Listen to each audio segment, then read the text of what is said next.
the Comcast Business Studios. 97.5, The Fanatic. Now it's time to wake up. Kincade and Salciunas is on the air. Today's talk show for your morning drive. If you are the Phillies management, you're Dave Dombrowski, are you going all in? And by all in, you're going to be giving up some top guys. I do believe I know that this team cannot put together 5 to 6 weeks of great baseball. Nope. As currently constituted. Broadcasting live from the Comcast Business Studios, here are your hosts, John Kincade and Andrew Salciunas. 97.5 The Fanatic and 97.5thefanatic.com. And as you wake up this morning, this Wednesday morning, Johnny, we are 50 days away from kickoff when the Eagles open up the season against the Dallas Cowboys. Good Wednesday morning, Johnny. 50. Unbelievable. I love it. See, that countdown calendar does come into play. Oh, yeah, I like it. 50. I appreciate it. I'm not anti-countdown calendar. I'm anti, like, your Excel spreadsheets, but I'm pro-countdown calendar. 50 days away and a week from the first practice.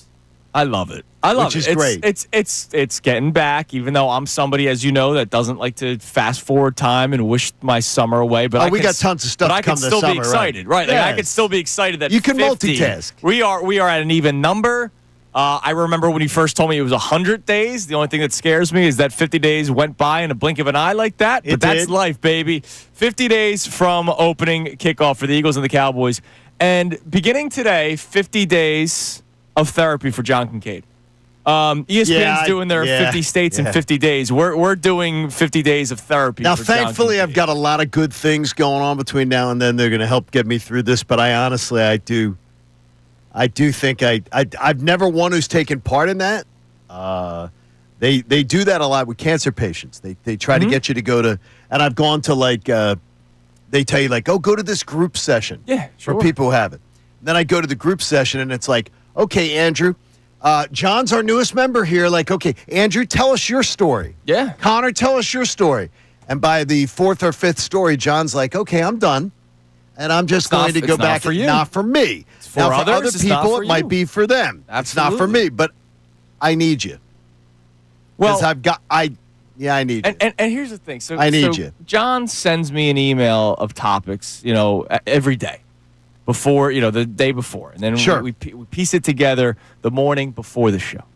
And so John has sent multiple topics. And the first one was the 50 Days of the Eagles opener.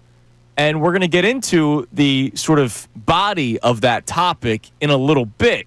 But what caught my eye was one of the other topics that you sent about the quote-unquote blended offense that we had last year between Kellen Moore and Nick Sirianni, because you heard this on Unfiltered. I heard Unfiltered yesterday. Great conversation they were having on Unfiltered yesterday with Bill Colarulo, Ricky Batalico, and, of course, Andrew DeCecco was there, which is great. And they talked about how it was a combination between Sirianni's offense and Kellen Moore. And remember, it was weird before the season started. When Kellen Moore first got hired, it was like, yeah, it's Kellen's show. Then it was, well, no, hold on a second. It's both of ours. And then it's my offense. Kellen calls the plays. And then it went back to it's Kellen Moore's offense after the 4-week debacle to start the season. It was very strange. There was weird messaging. You're right. We had no idea whose offense it actually was. How many reporters did we talk to that said this isn't Kellen Moore's offense? You did the deep dive before the season even started. You didn't think it was Kellen's offense. I studied everything that was Kellen Moore's offense. Right. And then I said to you, I kept reporting to you, this isn't Kellen Moore's offense. It doesn't look like Kellen Moore's offense. And last year, as I told you, I wasn't sad to see Kellen Moore necessarily go because I didn't get to see Kellen Moore's offense that I'd seen him run in other places. And then we start figuring out or trying to figure out why is that? Is it Jalen Hurts? This is not me trying to diminish Jalen Hurts. No, Jalen Hurts not do some of the things that Kellen Moore did with Dak Prescott and Justin Herbert, two guys that are considered more throwers, whereas Jalen Hurts is like that overall quarterback. We don't know. And did the offensive line make demands that said, Kellen, you don't get to do what you want to do. Let's run the football, and that worked. So we don't know what it was, but that has now brought you back to your concern, which I think is a fair concern to have, but I couldn't think about it 100 days ago. I can't think about it today, 50 days till kickoff. Okay, so here's what I'm going to say to you. Before I tell, again, reiterate what the concern is, because it went into dormancy. It went into dormancy and went away, and it's back because of the conversation yesterday. Because when I got to tell you, the respect I have for DeCecco, when he brings stuff up, even if I disagree with his point, he brings stuff up that makes me think. And in this case, he liked the blended offense last year. I hated it. Right. I didn't like I thought the Eagles' offense last year underachieved. I really do. I think it was an underachieving offense last year. I don't think a passing attack when you have A.J. Brown, Devontae Smith, Dallas Goedert. I can't believe that your passing offense was that pathetic. And it was pathetic. It was like 29th. Yeah, it was toward the bottom of the league. Now, I know the offense was great running the football and everything like that, but that's all they wanted to keep doing, and it worked. And it did work. But to me, I still think that the approach was, wow, that's really rudimentary. And I do believe, like you saw in the Super Bowl, the good teams will be able to adjust to that. They've had an off season to adjust to that. And then Jalen Hurts goes, okay, I'll throw the football in this game, and we're going to win the Super Bowl. And that's why I want to see the Super Bowl offense. I want to see from word go. And I want to see the Super Bowl offense from the jump, because I do believe if the Eagles show that diversity, the running game will thrive. The passing game will thrive. Now, are we talking Super Bowl style of offense or Super Bowl effectiveness of offense? Because you're not going to see no. You're not going to see. Okay, I just want to make sure. No. Captain Patience over here is keeping an eye on you. I'm not holding them to a standard of Super Bowl. They better beating the doors off of the Super Bowl. No, I already told you the number, Connor. I consider for the Eagles for me, with this schedule, to get an A on offense is 27 points a game. Okay. Yeah, I'm not mad at that. That's an A. There's your A. You want an A on the report card, 27 points a game. And so the reason why we begin 50 days of therapy for John Kincade, 50 days till kickoff, but 50 days of therapy. John once again had the concerns of Kevin Patullo yesterday. It's my biggest concern. It keeps rising. Because to me, I believe Kellen Moore's offense, why didn't we get it last year? Well, part of it was because of the offensive line and them making their demands. But part of it was because the first 4 games of the year, the offense was sputtering. Why do I believe that? Because Nick Sirianni was messing with the recipe.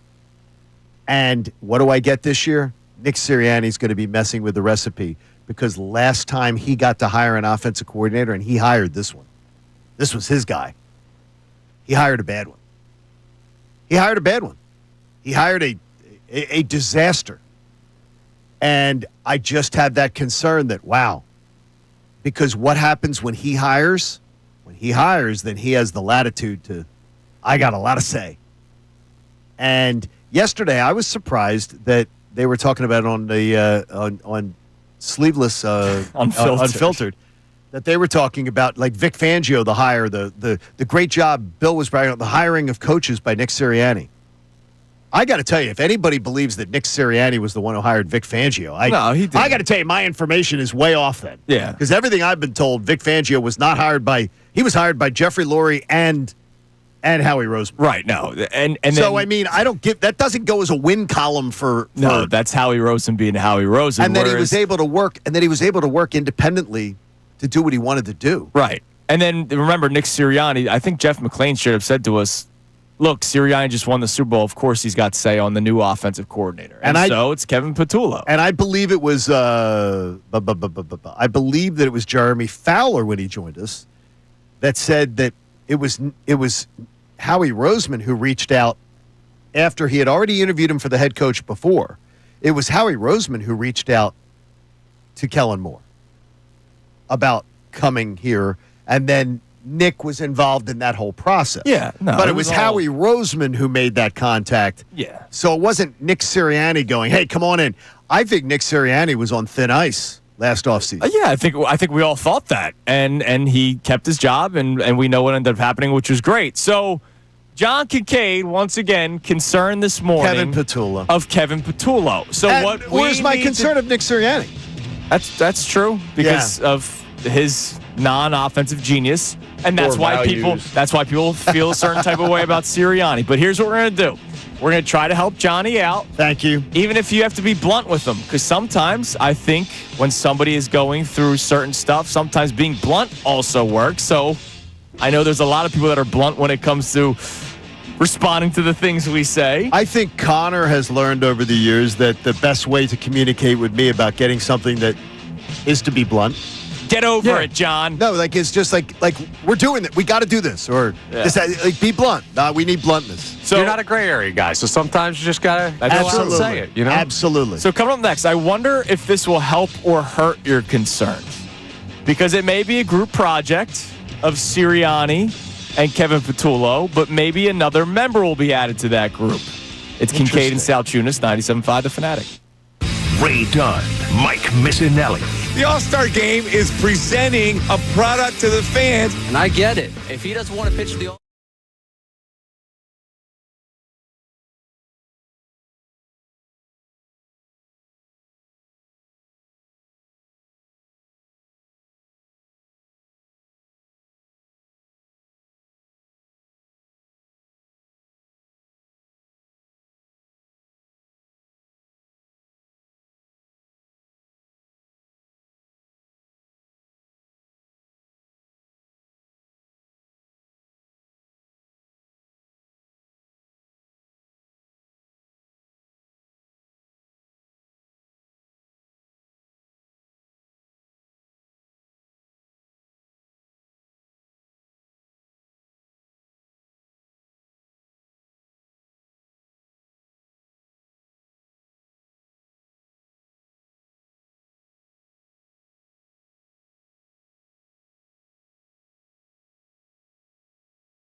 This hour of Kincade Salciunas is presented by Bradford White Water Heaters. Bradford White, they're here for the pro. All right, 50 days of therapy for John Kincade as we are 50 days away from the Eagles opener. Some of that could be at the beach and stuff, right? That could be nice. Okay, good. Yeah, that'll be good. It doesn't therapy. always have to be talking about your issues. Sometimes disappearing from your issue is That's good. I like that. Are we billing him for this? Yeah, sure. That sounds good. Now, I want to say this real quick. You have every right to have that concern. I think it's based in facts. I don't think it's based in like boogeyman. It's not some erratic We fear. have no idea who this guy is. When it comes to being an offensive coordinator, obviously we know the name Kevin Patullo because Sirianni has mentioned him as much as he could since the day they came here together, right? 4 seasons ago. But we don't know who this guy is as an offensive coordinator. We got no idea. Nobody does because there's no game that we can go back to at the college level or the professional level. There's nothing to go back to. So you have every right to the concern. It's just today, 50 days away from the opener, I haven't even seen a spring training. I haven't even seen a preseason game yet. It's as if all of the doubts in my head popped up again listening to Unfiltered yesterday. And they had a really good conversation about it. They were talking, all about it. And when the whole idea of the offensive last year came up, I was so disappointed. Maybe it's because I set the bar so high for what I thought Kellen Moore's offense was going to be. And maybe that's my fault. I set such a high bar for what I was expecting out of Kellen Moore. I studied that offense. I looked at it. And I saw some of it in the preseason. I saw some of it in camp. And I'm like, okay, this is going to be great. And then it left me like, meh. Yeah, but and then they literally had to scrap it. A month in, they had to scrap it. You're right. Because the offensive lineman said this isn't working and we want this done this way. And it was like the coaching staff was just like, okay, we give up. Yeah, we'll do it your way. Now, and that ended up being a great thing. Before they started, that not only were you excited for the passing offense, you did mention multiple times how their running offenses, Kellen Moore's running offenses, have always been toward the top of the league. And so you did get that last year. Well, he's a guy who always has enjoyed running the football, and I love that. And I love that. And you got to come up with run game concepts. I know it's easy when you have the best offensive line in football in Saquon Barkley. But Kellen Moore always ran to set up the pass. Right. He would many times run on first down to set it up, or he had no problem running out of third down situations and everything. Right. Because he had some good backs. And we saw a lot of that last year as well. So what if you add one more member to this group project? And what if that member's the quarterback? Now, obviously, Jalen Hurts, I imagine, was always in some sort of game planning conversation. I think it's Sirianni and Kellen Moore or Sirianni and Brian Johnson, and then they eventually go to Jalen. Okay. And then they talk it out. What if Jalen Hurts is more involved with coming up with an offense, especially knowing that Sirianni is not an offensive genius, knowing that Kevin Patullo is a first-year OC? What if Hurts has a lot to say? Does that help you? That helps me a little bit. Yeah, it does. But I go back to right after the Super Bowl. Do you remember when locker cleanout day? Oh yeah, I remember. We were on. We did the show at the hotel right before the Super Bowl. Yeah, I mean right for the Super Bowl parade. Parade, yeah. And they come up Cambria and at the Cambria, and they brought up the So what about Kevin Patullo being the opposite? Yeah, that he'd be a good choice, but he's never done anything like this before. That would be a big leap for him or something. I can't remember what the exact words were. You were paraphrasing, but yes, he said something to that extent, like it's a whole new role. So big change. So when they brought up Kevin Patullo to Jalen Hurts, to say that Jalen Hurts wasn't like, that would be a great choice. Yeah, that wasn't his first reaction. No, it was, that would be a big jump for him. Yeah. Now I'm like, because usually But since he sat down with him, he has said great things about Patullo. That would be, to me, though, that could also be, hey, Jalen, in previous years, you haven't been the best teammate as far as saying the right thing or whatever. But to me, his initial reaction is usually your real one. Okay. Like if your wife says to you, tonight we're having chicken and rice for dinner. You love that. I do love that. Okay. I found out we're having chicken and rice for dinner tonight.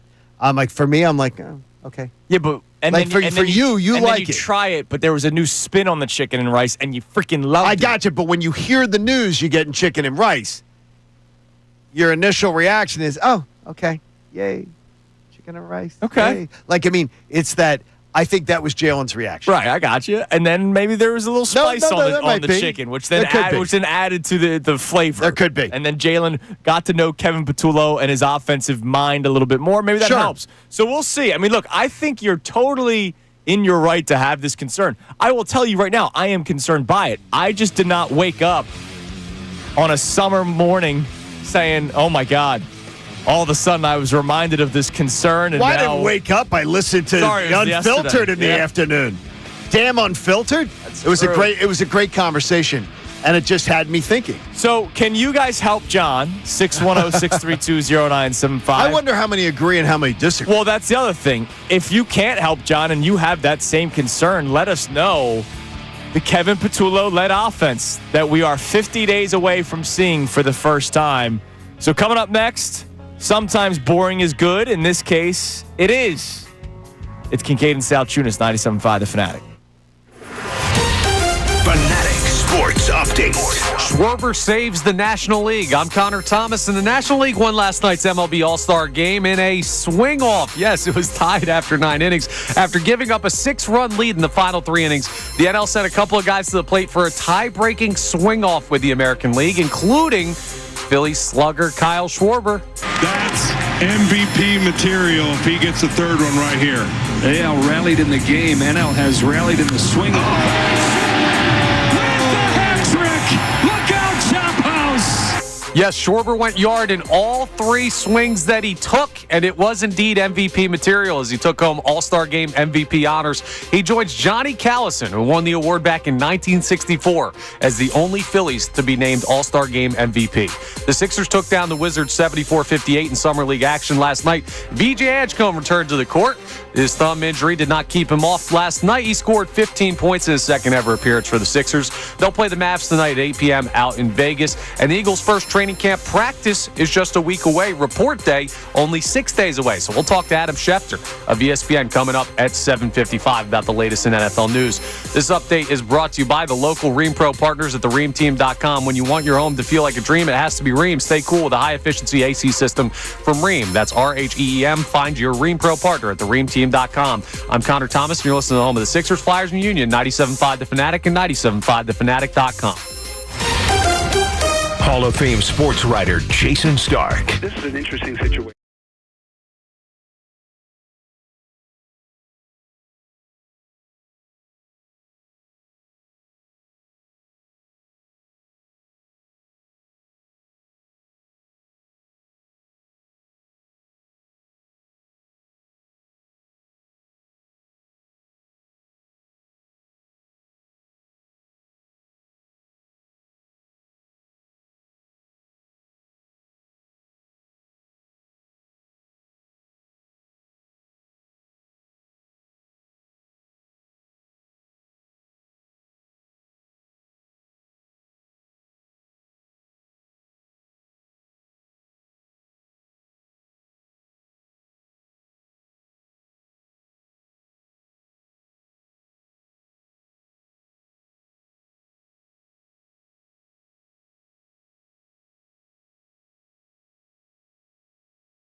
Yes, it is 6:27 here on Kincade Salciunas, 97.5 The Fanatic. Starting off with the Eagles today, 50 days of therapy for John Kincade. But we did have the Midsummer Classic last night, Johnny. We did. The MLB All-Star Game took place last night.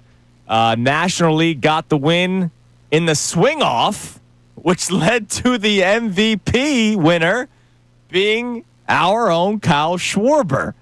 So in case people don't know, I think this is the second year where they had the rule implemented, but last year it didn't need to happen because there was no tie. Instead of playing extra innings, they're just doing a swing-off where it's a home run derby. Each team picks 3 players. They get 3 swings.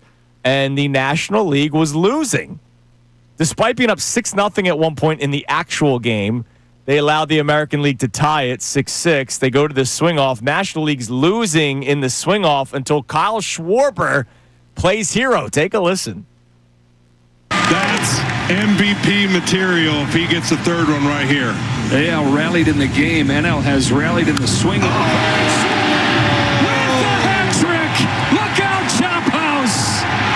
National League takes the lead 4-3. Unbelievable. And then whoever went last for the American League did not hit a home run, so the National League ends up winning. Aranda from the Thank you. Help me, Aranda. And that, of course, Rays, maybe. because of 3 straight home runs from Kyle Schwarber. And he did it in the clutch, and that's why he wins MVP. It feels weird that a guy won MVP because of a home run derby and not the game itself.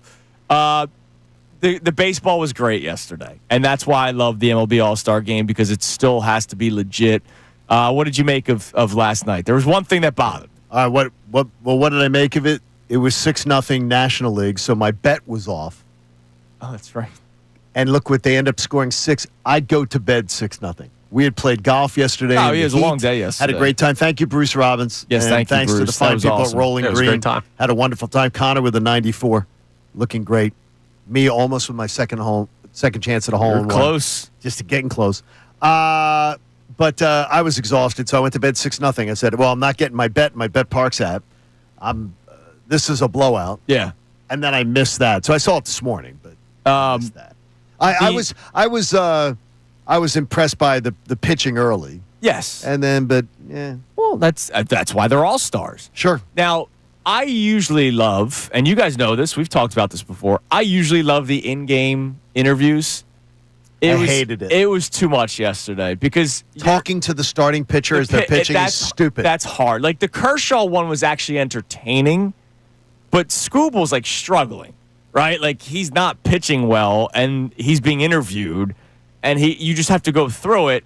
And meanwhile, like Joe Davis is asking questions, and these guys are trying to focus on the pitch comm. It's ridiculous. So they can't even hear what's being asked. There's these awkward pauses. So it was a little too gimmicky with the in-game interview. I like it when it's somebody on a bench or when you could do it with somebody in the outfield. The pitching one is yeah, like the Pete Carroll Armstrong one was solid. Yeah, that was cool. Yeah, you're talking to Tarek Skubal, and it's just like, hey, Tarek, you're getting shelled right now. How fun is it to be down here in Atlanta? Right, and like that's a weird spot to be in. And oh, by the way, he's throwing 100 miles an hour every time he pitches, so he's gassed. Like it's not like, and all the adrenaline. It's not like you're getting normal. You're getting, this is fun. Like, and a guy throwing 100 miles an hour also doesn't need to have any kind of lack of focus. And I'm not being, I'm not trying to be facetious here or ridiculous, but a guy throwing 100 miles an hour where somebody could get I get what you're saying. Needs to be focused. That was stupid. Yeah. That decision, again, Major League Baseball, sometimes I've been very praiseworthy that they finally have evolved a bit. And they're trying some different things, like the pitch clock. I love the pitch clock. Yeah. I hate the ghost runner. Right. I got what you're saying. But, I mean, I love the fact that they're trying stuff. Right. Absolutely. Just don't interview the pitcher. Let's not do that. That's all. But other than that, the game itself was great. All right. So the first topic you sent me about the Eagles. Yes. Was what I thought we were going to start with until I continued to read your email. And I was like, oh, my God. Like, oh, boy. This guy can't get Kevin Patullo out of his head. No, I'm stuck with it. But you mentioned that the Eagles are having probably the best offseason you could ask for when it comes to this. Go ahead. Yeah, I mean, to me, I was just thinking of this. We're 50 days from the season beginning. So now we've got training camp ready to begin next week. So they'll already be in camp. Next week at this time, it's first day of practice. it has been peaceful. Now, a championship brings a certain level of joy, but it also brings a certain level of turmoil because you're losing players and things like that. To me, it has been so peaceful. And I believe this may be the ultimate referendum of where we're at with the Philadelphia Eagles. What has the offseason been? What has the offseason been with the Flyers? The Flyers are in a rebuild. The Flyers offseason, even though it hasn't been any kind of discord, but it's constant movement and craziness. Right. That's to be expected. You're an organization in sort of, you're tearing it down and you're trying to rebuild. The Sixers. Oh, my God. Are they going to keep Paul George? We got more drama. We got drama. And then the other day we get a drama story. It's drama even in the offseason, just like in the regular season. The Eagles are just peaceful. Yeah. Serene seas, calm. And I think it might be the ultimate referendum on we're 50 days out from the opener and the culture here.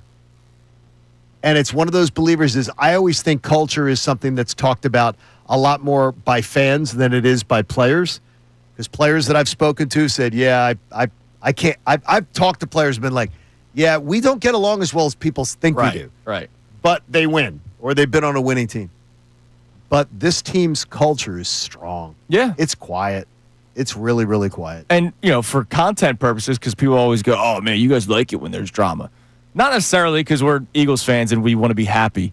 But I'd rather be I don't enjoy the drama of the Sixers. No. I find it exhausting. That's not been fun. I find it exhausting. Remember last year before the Eagles season, we had to talk about the Hurts-Sirianni beef over and over and over again? No, we were told that it was fake. But it was real. We were told we were creating it. Yep. Remember that? Yep. We were told, didn't somebody fly the plane? No, that was Brandon Graham, yeah. But yeah, no, the Sirianni-Hurts thing, yeah, sure. We had a chance to talk about something every day during the summer. People always talk about the dog days of summer of sports talk radio, which this show, we pride ourselves on always having something to talk about. Try to do something different. But, I didn't enjoy that last year. Sure, was it easier to do 4 hours of radio? I guess, but I wasn't, getting out of here going, man, that was fun. That we got to talk about the head coach and quarterback potentially hating each other after the collapse that we just all watched the previous season. That's not fun for me. What's fun is, to your point, boring. I'm a boring person. I like boring. Boring is fun for me. You love routine. You find I would say, and Connor can back it up, I would say I like routine. You love routine. I love routine, man. You love routine. I know I know what makes me happy. I know what makes me tick, and so I'm just going to keep on doing it. I try new things, as you know. I always like to experience new things, but that's on vacation. The day-to-day, boring is good, man.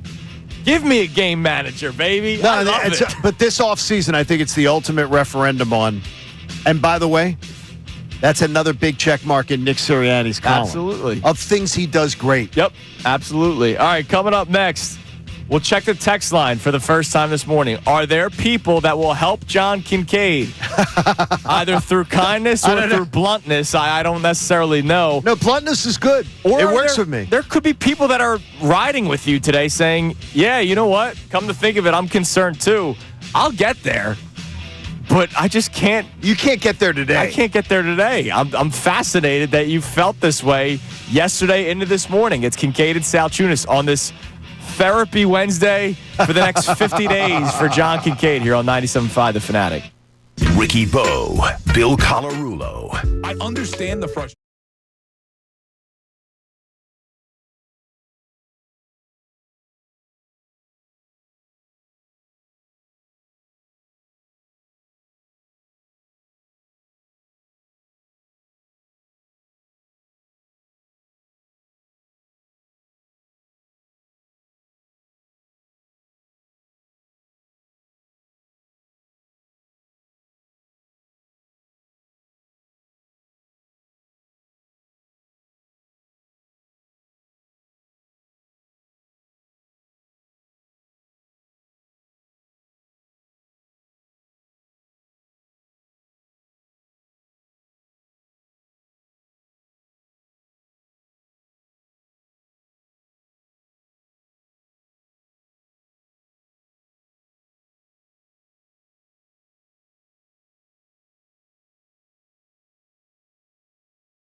it yesterday.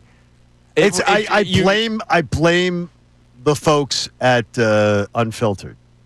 Yeah, but they were trying to have a positive conversation about it. They were, but there was actually a little too much positivity yesterday.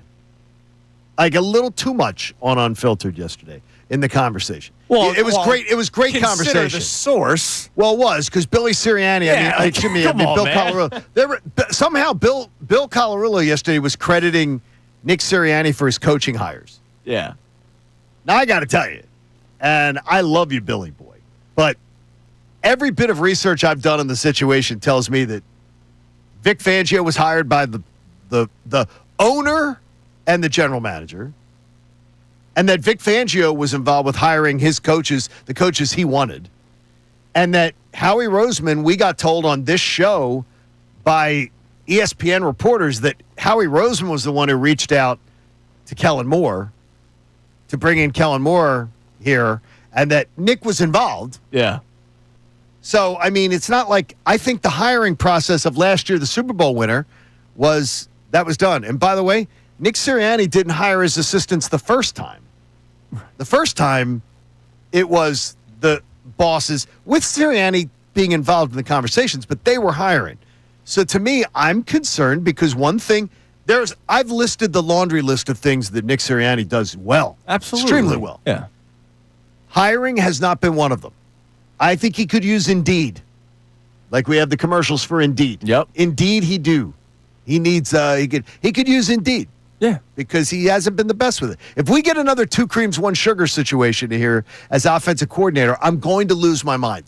And if we get another offensive coordinator who is unqualified, who doesn't know what he's doing, and we get a messed up with all this talent, I'm going to lose my mind. And again, we've talked about this. Brian Johnson was more qualified than what Kevin Patullo is now because Brian Johnson called plays in college. In the SEC. Yeah. Yes. So it's something to pay attention to. By the way, when we golfed yesterday, I had about an hour-long drive to home, and I listened to a lot of Unfiltered yesterday. It was excellent. It was, but man, Bill's love for Sirianni just oozes through the thing is, though, oozes through the microphone, man. Look, Bill was also very, very good. It's like, look, I was in Bill's camp last summer in the idea that I laughed at the people who thought he should be fired. Mm-hmm. So I was not in that. But Bill takes it to a level on the scale that it was not at. Well, and by the way, I'm still not there, considering I'm not giving him credit for coaching hires. Right. Like when those weren't his hires. I mean, right. Can't do that. He doesn't get credit for Vic Fangio. Gets no credit for that. And by the way, from what I've discerned, Vic Fangio he's survivor. He's his own island. Yeah. And he literally tells you, I got this. I'm doing this. Everybody leave me alone. I'm doing this. Maybe Nick and Bill had a nice Sunday dinner last week. That's wonderful. As members of the family. Vic did the Sunday sauce. Yes, they did. Oh, that could work. All right, what do we got on the text line, Connor? You can text the show at 610-632-0975. Are you feeling any bit of that concern that John's feeling, or do you want to try to help me help John? Therapy session for John Kincade over the next 50 days as he's already thinking about Kevin Patullo. What do we got on the text line, Connor? Joe the Cynic checks in, says Johnny help. Is going to chew through his nails down to the knuckles. Let's wait till the preseason before that hair gets any whiter, my man. All right, well, that's good. See, Joe the Cynic, this is a good. positive way to go about it. And Joe the Cynic telling me that. Yes. Tells me to maybe move away from the ledge a little bit. Because Joe, on the cynical scale, is way further than me. Absolutely. So I got that. So, look, I mean, I think that's good. And again, I'm with you, John. I need to make it clear and clear and clear and clear. I'm with you. I don't know who Kevin Patullo is. I'm just not feeling that today. Connor, where are you at with this conversation? I haven't even really thought about it in about a month, right, or two. I don't know. Like, it's a valid concern, but we're going to get more data before. Like, we're going to see a little bit of the offense in preseason, not enough to really tell us. I've always been a patience guy, so the first 4 weeks of the NFL season, I'm going to watch what they do. As long as they're winning games, going to look for quality plays and improvement week over week, and then you get things rolling. But last year, it's hard to come into a season with this, I'm trying to think of the right word. Need to see, and I know you're not saying immediacy, which is why I clarified that for you earlier, Johnny, and asked you, like, is this you need to see a Super Bowl offense week one? Like, I think 27 points a game is totally fair. Yeah. But I don't know. I expect growing pains, and I expect this team to be talented enough to overcome them. I hate the growing pains thing, though, with this. I didn't let, by the way, Growing Pains was not funny. It was not a funny sitcom, by the way. Just another side topic. But I do not, with this offense and all the talent, I don't want to hear about growing pains. This offense, it could be, I don't expect the offense to be Super Bowl clicking week one. Right. But I certainly don't want to hear, because this offense is going to have to bail out this defense month one. But you're growing pains. It's like you guys are doing the show an hour before his schedule. No, I'm just telling you.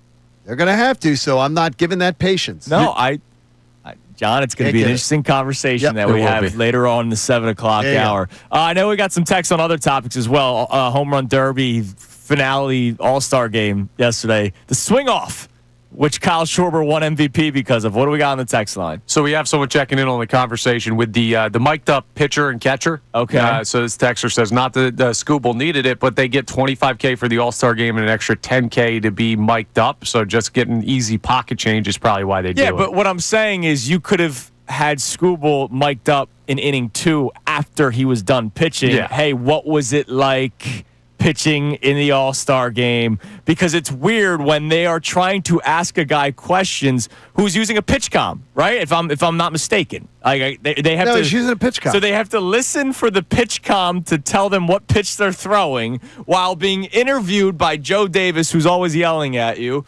Why does Joe Davis? I think he has a hearing problem. You think so? I really do. I think he's got a hearing problem. He's always yelling at you. I like him though. He's a good. No, he's good. Yeah, he's but I very think good. he's got a hearing. I think he's got a hearing problem. I like Burkhart better. Burkhart's. I wish Burkhart was on the call yesterday. Yeah. He does baseball. I was surprised he wasn't on the call yesterday. No, but Who did swing of his life though? Yeah, and then he redid it with Justin Jefferson later that year. You can't the do it. catch of his life. Can't do it. And I remember being on the air going, whoa. You can't have these go-to sayings. You can't. Why not? Mike Breed gives a bang to everybody. That's different. That's different. Now all of a sudden everybody's going to be the swing or catch of their life. You keep on throwing their lives out. There are a lot of lives out there. You can't be doing that. Joe Davis. I'm not a big Joe Davis guy. All right, coming up next, we'll reset today's topics. We need your help with John's therapy session, and now we also need to do it for another team in town when it comes to John Kincade. Man, it's not just Eagles today for you, Johnny. You said therapy. It's Kincade and Salciunas, 97.5 The Fanatic. Fanatic Sports Update. Schwarber takes home MVP. I'm Connor Thomas, and the National League won last night's MLB All-Star Game in a swing-off after giving up a 6-run lead in the final 3 innings. The NL sent 3 guys to the plate to try and break up that tie in a swing-off, including Philly slugger Kyle Schwarber. That's MVP material if he gets the third one right here. AL rallied in the game. NL has rallied in the swing. With the hat trick! Look out, Chop House! Schwarber went yard in all 3 opportunities he got, and yes, it was enough for that MVP award to come back here to Philadelphia. He joins Johnny Callison, who won the award way back in 1964, as the only Phillies to ever be named All-Star Game MVP. He's also the first designated hitter to win the award. Sixers took down the Wizards 74-58 in Summer League action last night, and the return of VJ Edgecombe, who returned from that thumb sprain injury, scored 15 points. They'll play the Mavs tonight at 8 p.m. out in Vegas. The Eagles' first training camp practice is just a week away. We're 6 days away from report day. Adam Schefter of ESPN will join us coming up at 7:55. This update's brought to you by Groundworks, your expert for basement waterproofing and foundation repair since 1997. Book your free inspection at groundworks.com. I'm Connor Thomas, and you're listening to home of the Sixers, Flyers, and Union, 97.5 The Fanatic and 97.5thefanatic.com. Early Birds with Andrew DeCecco.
on this beautiful Wednesday morning.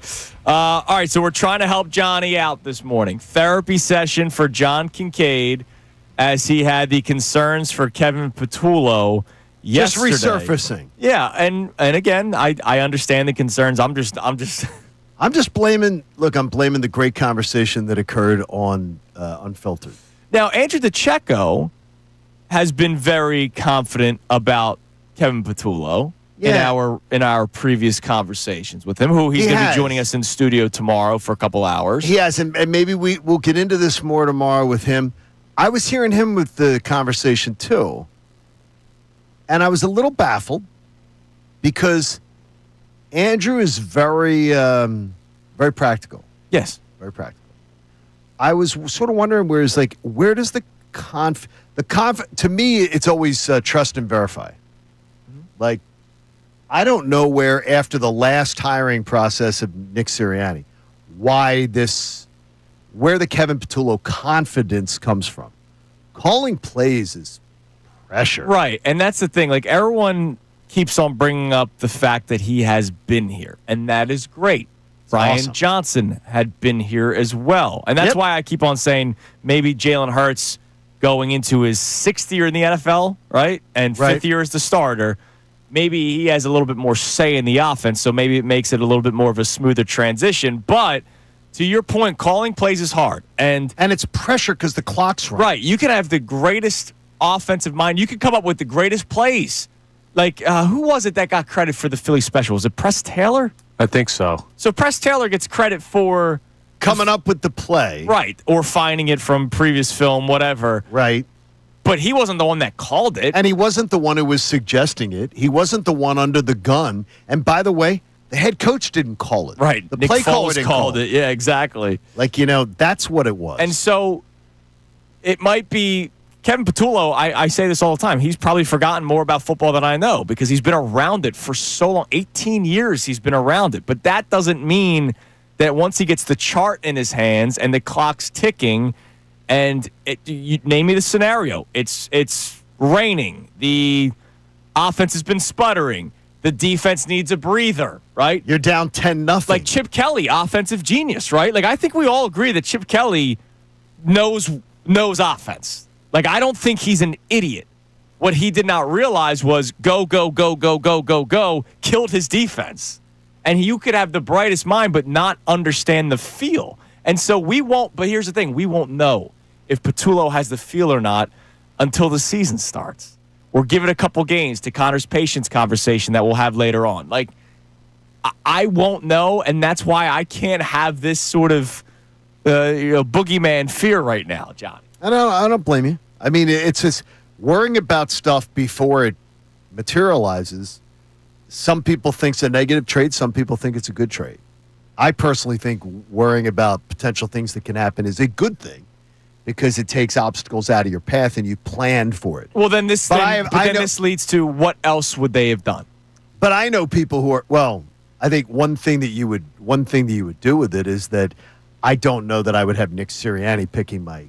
Right, but because they won the Super Bowl, right? The litter was very bare. Oh, unless you went out of your way to hire somebody. You got to be kidding me, though. Like you got to be kidding me. There would be offensive coordinators all over college football. Mm-hmm. That would love to be the offensive coordinator of the Eagles. Of this Eagles team, because then they could be a head coach in the NFL. There would have been any one of a number of offensive coordinators in college football from prominent programs. That if Jeffrey Lurie, Howie Roseman, Nick Sirianni picks up the phone call and goes, "Would you like to interview for the Eagles head coach, offense coordinator job?" Oh yeah, to work with the Super Bowl champs and Joe. Yeah, they and Saquon and AJ and Devontae Smith. I'll take that up. Pretty good. And so to me, and by the way, experienced play callers, experienced offensive designers. So to me, when I hear that what do you want them to do? They didn't have many options. Sure, they did. They had all of college football, bright offensive minds, young, innovative offensive minds. This is a guy who nobody in 18 years in the NFL said, you know what, that's the guy we need. That's the guy. Nick Sirianni said it. Hopefully it'll all work out. Your first hour of therapy is up. You have to pay us if you want to continue. As you're listening to 97.5 The Fanatic, WPEN, HD1, Burlington, Philadelphia, a BZ Media Group station broadcasting live from the Comcast Business Studio, powering possibilities. Can't say I'm feeling better yet, but I appreciate the exercise. Well, lucky for process, you, baby. We work like Lucy from the Peanuts, so it's only like a nickel. Yeah, okay, that's good. Yeah, well, I think you got it. We're now going to hour 2 because not only do you need help with this Eagles, you sent me something back-to-back days because we didn't get a chance to get into it yesterday about the Phillies bullpen. I think every single person in the audience is going to agree with me on this one. I don't believe that this is one, though, that is in need of therapy. This is one where everybody in the audience that has any kind of common sense with the Phillies will agree with me. Okay. Everyone. Because I keep hearing all weekend long, well, the Phillies, the biggest problem is their bullpen, but that's fixable. That's completely fixable. And that was the theme on 3 consecutive shows on our station this weekend. So I wrote it down, and I said, man, there's a lot of blind faith in Dave Dombrowski. A lot of blind faith that this is going to be fixed. And I'm like, why do you have that blind faith? Because one thing I don't have faith in is that Dave Dombrowski knows when he's got something good that he's going to keep it, that he identifies something and understands what's good to keep, because somehow he had 2 relievers in his possession that are 50 saves amongst the best in Major League Baseball, amongst the best 8 in Major League Baseball. 2 of them were under his control. Could have taken $10 million. By the way, the $10 million he gave Kepler. He could have kept Cody Clemens for $700,000, taken the $10 million he gave Kepler, and kept one of those 2 relievers. And you think the Phillies' record right now, 2 games better, 3 games better minimum? If you had a Estevez right now, you're at least Estevez is tearing it up. His best year ever in baseball. Yeah, you know what's weird? And he's on pace for 50 freaking saves with the Royals. What would he be with this team? He'd be on pace for 60 saves. Yeah, they did have a stretch, though. They brought it up on the broadcast like a week or 2 before the All-Star break, where it was like, that's the first time since May where the Phillies have lost the game where they were leading after 8 innings. Right. Might have been the Giants game with the walk-off inside the park. Yeah, stretch is great, but to John's point, they have the third most blown saves in Major League Baseball this year. And, you know, they're in a conversation with the Diamondbacks, who might not make the playoffs, the A's, who won't make the playoffs, the Red Sox, and the Angels. Like, that's not good. No, I'm not saying they're not good. I'm just saying it may be 3 or 4 games worth of difference, which is important. I just don't want to overstate that. 17 blown saves. I think 17 blown saves is not it's not a blip. It's a disaster. And to me, absolutely what you did is you then, every single domino gets changed when you have, well, first off, Dave Dombrowski and Rob Thompson got screwed by Jose Alvarado being a cheat. Absolutely. So they got screwed, and that was out of their control. Yeah. But letting Estevez and Hoffman both walk was a disaster area decision, and you gave that money to Kepler or you gave that money to Romano. Like, I mean, the money you gave Romano could have gotten you one of 2 of the best 8 guys in baseball right now at saving game. And that's a disaster area decision that you made. And you had both guys. You looked at both guys. So what that tells me is Dave Dombrowski and his staff, I can't trust their eyes. I can't trust their decision-making. And also, I can't trust their decision-making to be aggressive. So, well, here's the deal. To fix it, that they're going to make the right decision. Over the last couple of years, Dave Dombrowski, I thought, has done very well at acquiring relievers at the trade deadline. Right? Now, to your point about letting those guys go, I'm totally with you. It's more of their decision-making. I'm not trusting their decision-making right now. But the trade deadline acquisitions that he has made in 22, 23, 24, all relievers, because he's done it every single year, have all paid off for him. And I'll give you those names coming up in a little bit. But you also have to take into account that there will be one of these starters that will go to the bullpen. So that will add to your bullpen a little bit. Which, by the way, shouldn't be. That shouldn't be your fallback plan. The only reason you have to do that part is of the plan, but not fallback. No, it's because Alvarado. Right. And I don't blame Dave Dombrowski or that. I blame Alvarado. But if you're doing, let's say they play in the first round, the best of 5, maybe Luzardo's the guy that goes to the bullpen, right? Like you feel. I think it's clear he's going to be the guy. And that's a legit arm that comes out of your pen that could pitch multiple innings for you, right? And so it's a part of the plan. To your point, it should not be like this is the plan. We're going to just move all of our starters to the bullpen.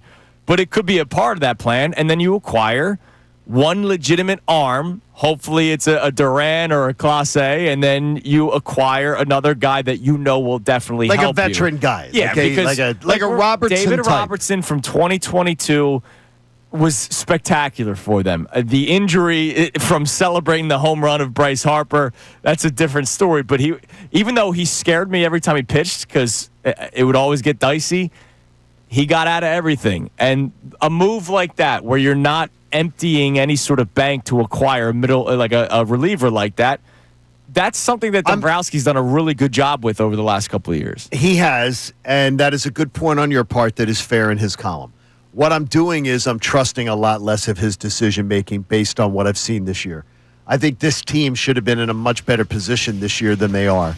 I don't trust his decision-making with what he's done with Crawford.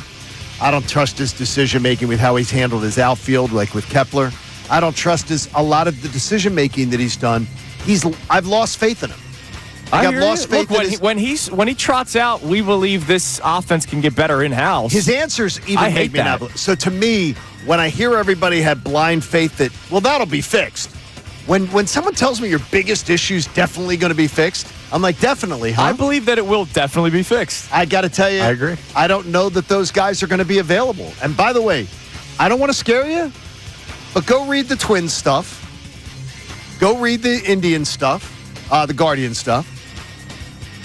It doesn't seem like it seems like we're talking a lot about these guys. Well, they're available. But the guys who cover those teams on a daily 2 weeks, baby. But the guys who cover those teams on a daily basis, they're not talking about them being available the same way. All right, coming up next, we'll go back recent years and we'll see the arms that Dombrowski has acquired for the Phillies at the deadline. Will this help or hurt John? It is therapy day for John Kincade. Hopefully we help him out next segment's Kincade Salciunas 97.5 The Fanatic. Philadelphia Union Soccer. Picked in there by Quinn Sullivan.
75thefanatic.com. The 7 a.m. hour of Kincade Salciunas is brought to you by the Bet Parks online casino and sportsbook app. Live bet sports on the Bet Parks app and play all your favorite casino games. Bet Parks has a great offer for new users. Got to be 21, Pennsylvania, Jersey, or Maryland. Gambling problem? Call 1-800-GAMBLER. All right, let's try to help John Kincade out now with the recent list of concern, the bullpen, and how you don't totally have faith that it can be fixed or improved or whatever. Yeah, like I heard, and I heard the Mike Gill show over the weekend. I heard other broadcast on our station, and it was the statement being definitively made. Well, the biggest problem for the Phillies, the bullpen. Mm-hmm. Well, that can be fixed. Really? That can be fixed. Like, just definitively. Well, that can be fixed. I believe that it will be. Yes. When you're talking about fixed, are you talking about going from one of the worst situations in Major League Baseball to being a strength? Because fixed to me is then it's a strength. Okay, sure. So you're saying it'll be a strength? It'll be better for sure. Well, better. No. Better. I agree with you. Well, come playoff time, you're going to rely on what, like 3 guys? 5, probably. No, you need 5. You need 5 in the postseason. Right. Okay, let's settle on 4. So who are your 4? Kerkering. I think we still feel shaky as hell, but still he's but shaky as hell. Kerkering's one of them. Strom, yeah, shaky as hell. Well, yeah, you know how I feel about Strom. Okay, your new addition. I think 2 new additions. One will be like a stud. At least I hope. Yes, no, we're hoping a stud, and then a middling guy, and then you add Luzardo to it. Luzardo, who's not a pen guy. Somebody's going to do it. I understand, but not used to that role. No idea what we're thinking he can do. They're going to have to get creative, and it's either that or he sits. So no, I get you on that. But the thing is just definitively saying that the Phillies bullpen can be fixed. To me, is crazy. I just don't think it'll look like this, where when the starting pitcher comes out of the game, I go, uh-oh. Okay, I agree with you. Because I'm at that point. Like, anytime the starting pitcher leaves the game, I'm like, all right, so who's going to give up the next run? If you're telling me it's going to be better after the trade deadline, then we're all in agreement, and we can move on from the conversation. By the way, it better be better. Right. Well, it's going to be. But it's to guaranteed be better. But I'm going to tell you right now, fixed, I think that is like arrogant talk that makes no sense. Because how do you go from like one of the worst in baseball, like one of the worst 4 or 5 teams in baseball? Oh, we're going to fix that. Really? One guy's going to do that? Because that'll probably be the focus. One guy is going to fix that? Well, no, hopefully 2. So the recent years, all right, okay. for Dave Dombrowski, I'm doing 24, 23, 22. Sure. Last year, the big one, again, one big, one middle. Like, that's yes. What I want. Last year, the big one was Carlos Estevez, as we remember, and then he let him go. But Estevez was the big bullpen addition, and Tanner Banks was like the other guy, right? Who's been okay. He's actually having a decent year this year. Okay, yeah, yes, he's got a sub-1 whip this year. He's been pitching. You don't want Tanner Banks okay. pitching in a correct anything less than a 4-run game. Correct. No. Like Tanner Banks would be like that 5th inning guy if I need him for a couple outs, and I probably won't see him much at all in the playoffs. But I need a guy, and especially when we're talking about piling up wins, I need another guy that can help that out. We're all on the same page. So Estevez, Tanner Banks, I think that's a good 2-arm combo that he picked up last year. I think that was a very good, in fact. I'll go very good. 23, Dombrowski was very quiet at the trade deadline, which if you look back at the team, I don't think there was necessarily something that they were desperate to get except for the starting pitcher. And he goes out and gets Michael Lorenzen. Lorenzen ended up being the bullpen. Like we're talking about with Luzardo, Lorenzen ended up being the let's move one of these starters to the bullpen. Lorenzen was that guy. He pitched in 2 outings in the postseason, both scoreless outings. That could be something that Luzardo ends up doing. Who knows? Okay, so in other words, what betrayed them in the 23 postseason? Their bats disappearing. Yeah, and the bullpen.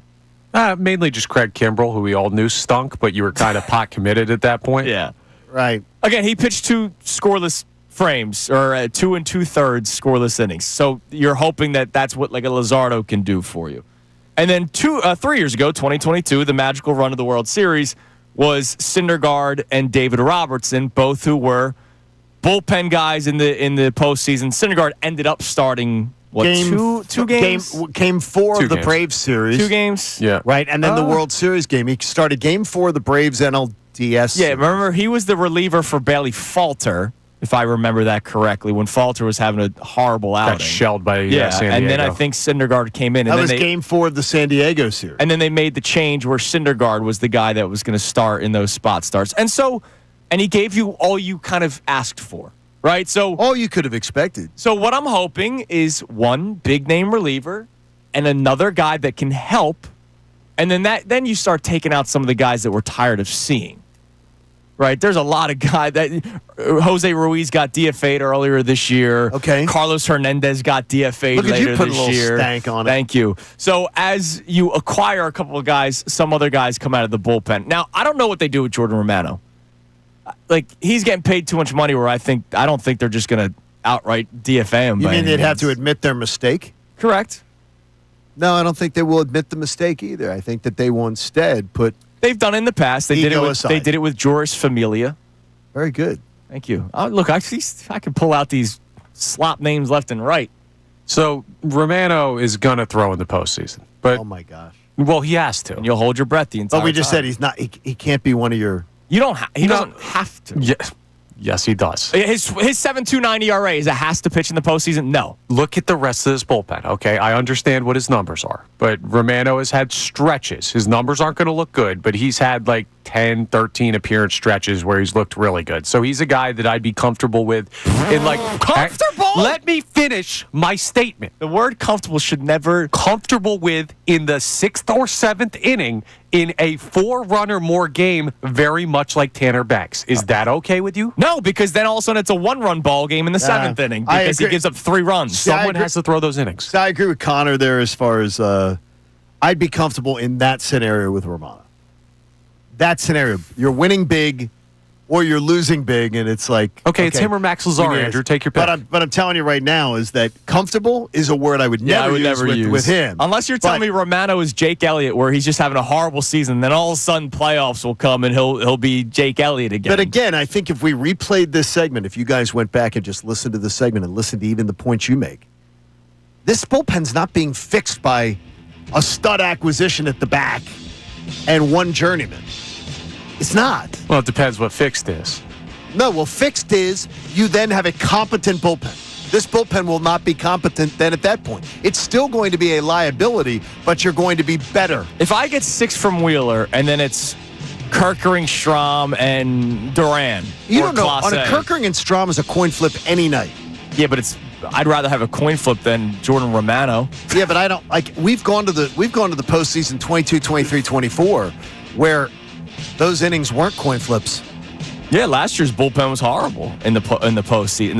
But it wasn't going in. Right. It was when we. So what you're saying is have a bad bullpen. Yeah, that's and right. then I don't want that. They'll be better in the playoffs. All right, coming up next, a little bit more Eagles talk. Last year, the Eagles needed their defense to win a lot of games.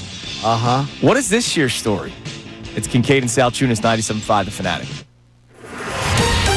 Fanatic Sports Update. Schwarber shines in Atlanta. I'm Connor Thomas, and the National League won last night's MLB All-Star Game in a swing-off. After giving up a 6-run lead in the final 3 innings, the National League sent a couple of guys to the plate for a tie-breaking swing-off, very much like the Home Run Derby. One of the guys they sent was the Phillies' own Kyle Schwarber. That's MVP material if he gets the 3rd one right here. AL rallied in the game. NL has rallied in the swing-off. And it sure was MVP material. Schwarber took home All-Star Game MVP honors. He's the second Philly ever to do that, joining Johnny Callison, who won the award back in 1964. Schwarber also the first ever DH to win the award. Sixers took down the Wizards 74-58 last night in Summer League action. VJ Edgecombe had 15 in the game. Yes, he's alive. The thumb's okay. He played last night in a return from that thumb sprain injury. They'll play the Mavs tonight at 8 p.m. out in Vegas. Eagles' first training camp practice is just a week away. We're going to talk to Adam Schefter coming up at 7:55. This update is brought to you by Moyer & Son. Summer's heating up. Call Moyer Indoor Outdoor for expert pest control and lawn care. Moyer, trusted service, year-round solutions. Visit eMoyer.com today. I'm Connor Thomas, and you're listening to the home of the Sixers, Flyers, and Union. 97.5 The Fanatic and 97.5thefanatic.com. Vacation? Business trip? Don't worry. You can still hear all your favorite Fanatic shows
With Jordan Romano opinion in the playoffs. Okay. What do we What'd got? they say? Joseph Brennan says Romano may be left off the playoff roster. I do trust Lazar more than Romano.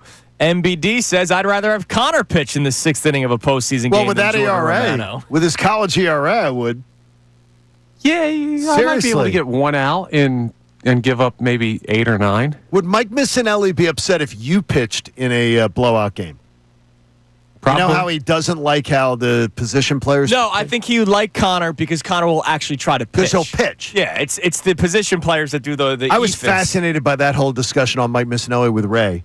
And I'll tell you, they have a good tennis match back and forth. Yes, they do. Now, I'll be honest. To me, I have agreed with Ricky Batalico on his opinion with the position player. Wait, call the game, forfeit. Like it's game over. You can't do that. I know though. you can't because of stats and all that Right, kind of you stuff. can't. I get it, but to me, it is an embarrassment to the game when I don't get joy in it. Like I know a love lot it. of people. Oh man, this is so funny. Like no, it's not. As soon as I see a position player go game out. Okay, but if you say forfeit, like if you're saying like forfeit, then thing is, and I heard that, and I had a buddy bring up a thing the other day at the bar that was a really interesting point. He goes, because I said the same thing, you can't do that, because I brought up Mike and Ray discussing this, and he said, well, wait a minute. He goes, the ghost runner, that changes baseball stats Yeah. forever. Not necessarily. It's not an earned run, so. Yeah, but it changes baseball stats. Counts 'cause as an RBI, though, Counts as for an the RBI. batter. Yeah, does it? It changes Yeah. baseball stats. Batter gets an RBI. Batter from that gets an run. RBI. That's a run batted in.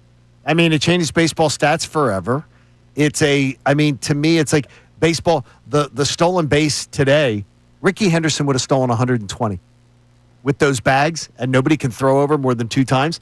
Like, it changes everything. Lou Brock. Like, I mean, the guys, when I was a little kid, these guys would have stolen 120 bags by these rules that they've changed.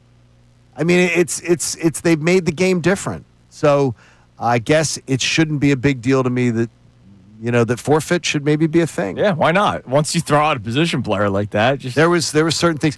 I loved that as a coach. The mercy rule. Oh, yeah. I loved when my team would mercy rule a team. oh. Now You the like people beating the, you like people beating the hated doors that. off of other teams. People hated that, but I loved that. All right, give us a text message, Connor, at 610-632-0975. And then I want to get into this Eagles discussion about the offense and how they leaned on the defense more last year, right? We can all agree that the number 1 ranked defense was something that the Eagles leaned on. What will the story be this year? And I have something to get into because of it. What do we got, Connor? Mike from Turnersville brings up the earlier conversation on Kevin Patullo, and he says, John is correct. Huge concerns about Patullo as OC and calling plays. If he is as bad as Sirianni was calling plays, how quickly will they pull the plug and have quarterback coach Scott Loeffler calling plays? Loeffler called plays in that very creative offense at Bowling Green. He did. He did. Loeffler had very interesting offense.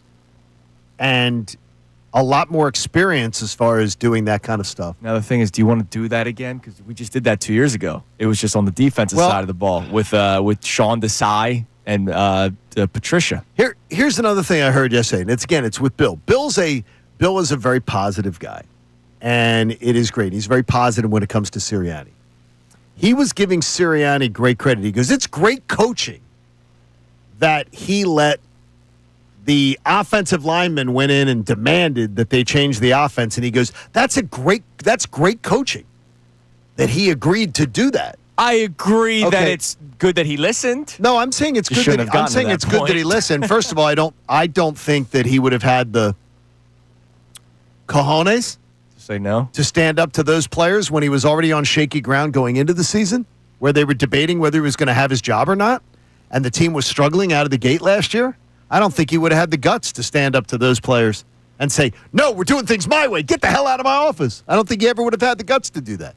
So even though it worked out, I don't give that credit as great coaching. I just give him credit for listening because there give him are credit for coaches that listening. would do the get out of my office. Doug Peterson. Yeah. Doug Peterson lost. Chip Kelly. Doug Peterson lost. Well, Doug Peterson at least was a communicator. Chip Kelly wasn't even a communicator. Right, that's true. Doug Peterson didn't, but he's a listener as far as Nick Sirianni, but I don't give that great coaching credit. I don't know. I kind of do, because my thought process, let's live in a world where that happens again this year. And Super Bowl winning head coach Nick Sirianni, who just got an extension, is approached by players on his team saying they need to change something. I think that guy, the person he is, still changes.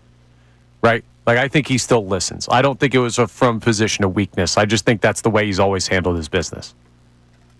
I'll tell you, if we get into another situation where this team is like... Oh, I hope we don't. Is like, puttering on the side of the road like Andrew the other day on 676. That was fun. I'm going to be out of my mind. I'm going to be like, how can you have this much talent and have this many problems? So, all right, what's going on? We're in the next segment, we'll have the who are you more or less patient with conversation. But real quick, I found something interesting on NBC Sports Philadelphia, as I always do, because I think they do great work. So when you were out, John, Connor and I saw the top 25 most important Eagles list that they do. They drop a different player every day. Okay. And so we now have number 5. We don't know 4, 3, 2, 1, but I guarantee you we will be able to guess it. So what Connor and I did, I think they were around like 13 when we just tried guessing the top 10. And Connor, based off of just reading this, we were pretty damn close. Not order was all different. Like my order was different than Connor's order because that's all opinionated, right? Dave Zangaro's was different than ours. Absolutely. So here are your top 10. Cooper DeJean is at 10. Quinyon Mitchell is at 9. Devontae Smith is at 8. Jordan Mailata is at 7. Zach Bond is at 6. And they just announced Lane Johnson as the 5th most important Eagle going into the 2025 season. The names that have not been announced yet that I can say with confidence and certainty that they will be within the top 4, just not sure the order, will be Saquon Barkley, A.J. Brown, Jalen Carter, and Jalen Hurts. Okay. No Landon Dickerson on that Landon list? Dickerson is 11th on the list. I'm guessing the guard position is part of that. And where's Lane? Lane is at 5. Lane was just announced at 5. Yes. Gotcha. So it's interesting. The defense was the number 1 ranked defense in the NFL last year, or number 2, depending on what number you look at, right? The offense was a lot of meat left on the bone. A lot of meat. And then we saw NFC Championship game, Super Bowl. It was spectacular. If you look at this top 10, you have DeJean and Mitchell and Bond and Jalen Carter. So 4 members of the defense, 6 members of the offense, but 4 members of the offense are in the top 5 most important Eagles this year. Does this mean that they're going to lean more on the offense this year than the defense? It's another new look defense. The offense is returning 10 of 11 starters. The only one that's different is Tyler Steen, who played at times last year because there were times where Mekhi Becton missed time. Are we going to see the Eagles need to rely on the offense a little bit more this year because the defense probably won't be number 1 again? They'll still be good. Yeah, I doubt they'll be number 1. But I doubt they'll be number 1. Schedule. Right, and there's too many changes. And there's another, who knows who Keely Ringo is.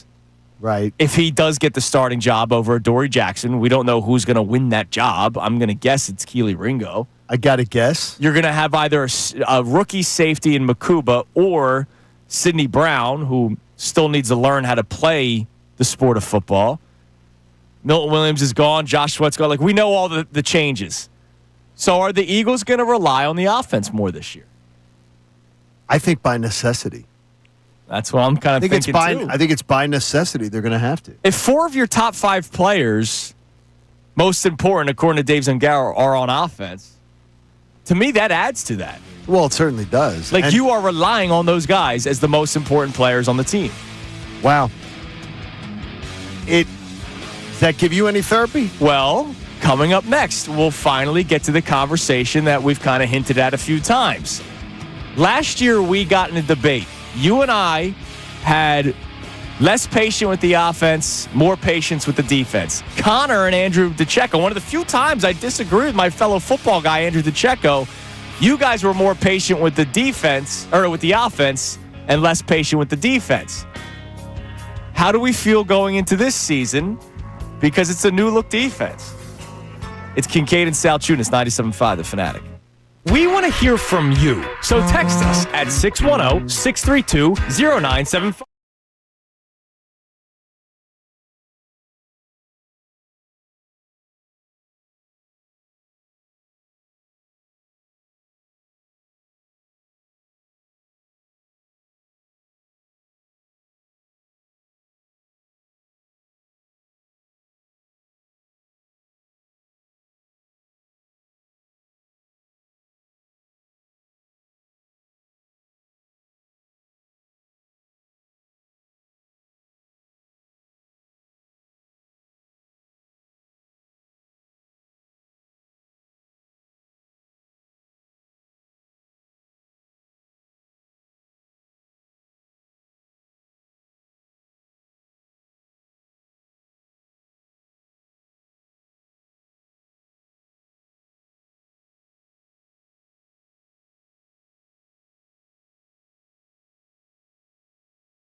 A great one. Storybook Land, Johnny, half off, located in Egg Harbor Township, New Jersey. Storybook Land is a great destination for family fun with rides and attractions inspired by classic children's stories. Get this exclusive offer while supplies last at 975thefanatic.com/deals. And don't forget, it is a Wednesday morning, which means Schefty Day. Adam Schefter will be joining us coming up in 15 minutes at 7:55. Always love having our weekly conversations with Adam Schefter. Love it. All right. Maybe he can help us out with your Eagles. He can't. He can't. I'm sure. So I want to get to this patience conversation. Earlier, you guys were sort of getting into it. Connor calls himself Mr. Patience over there. Captain Patience. Sorry, Captain I've been Patience.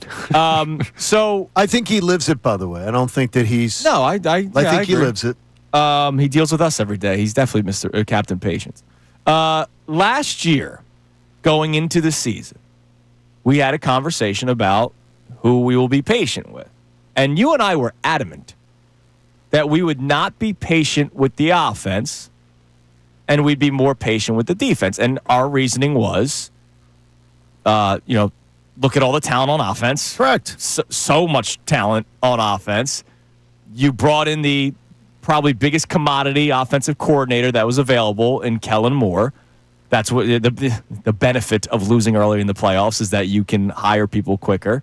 You get Kellen Moore, Jalen Hurts, another year older, another year in the NFL. Offensive line is tremendous, and to me that was simple to think about. And then defense, I was more patient with because new system in Vic Fangio. Even though I know it was a new system with Kellen Moore, but new system with Vic Fangio with brand new players, rookies. Quinyon Mitchell, Cooper DeJean. DeJean was hurt. Remember, he was hurt during training camp. He wasn't even going to be available to really start the season. Well, he didn't. He hardly participated in training. Fletcher Cox is gone. Jason Kelce is gone. But Fletcher Cox was more of an impactful player his final year than Jason Kelce was. He was. I was ready to go much more patient with the defense to start the season. Whereas Connor and Andrew were the complete opposite. They were absolutely. We were. It was a family feud. And before anyone goes, of course you guys. That's what radio does. No. This was. It was how we were. And I couldn't believe that Andrew DiCecco was on the side that he was. Smart man. Could not believe it because, and I hope he's not there this year. So, that's my question now. Are we the same way going into this season? And I mean we as in like John and I, less patient offense, more patient defense. Connor, you're more patient offense, less patient defense. Do you guys feel the same way going into this season as you did last year? More. When you return 10 of 11 starters on offense. Of a Super Bowl winning team? Yeah. Are you kidding me? More. Capital M. No excuses. I don't want to hear about ramp-up periods. We're not the Sixers. I don't want to hear about learning curves for Kevin Patullo. Enough of this crap. You didn't have to have a offensive coordinator that needs a ramping-up period. Okay, well, You could have went and hired one who was so none of those excuses should be acceptable. All right, so you can still disagree with the hire, but there will still be a learning curve for Kevin Patullo. I will give that. Well, no. I don't want to hear about it because you signed off on that. So that's a problem that you said, "Oh, that's not going to be a problem." I'm taking that on. We don't assume, we don't accept that that's a problem. Well, then you could make the same case on defense for safety. Because they traded Chauncey Gardner-Johnson away because, we don't need him, our system. We have No. Completely different. You're completely different when you're talking about the man in charge. You hired Vic Fangio, a guy completely a field general, completely in charge. Yeah, and they made it very clear that they did. Like Vic Fangio literally was like, salary.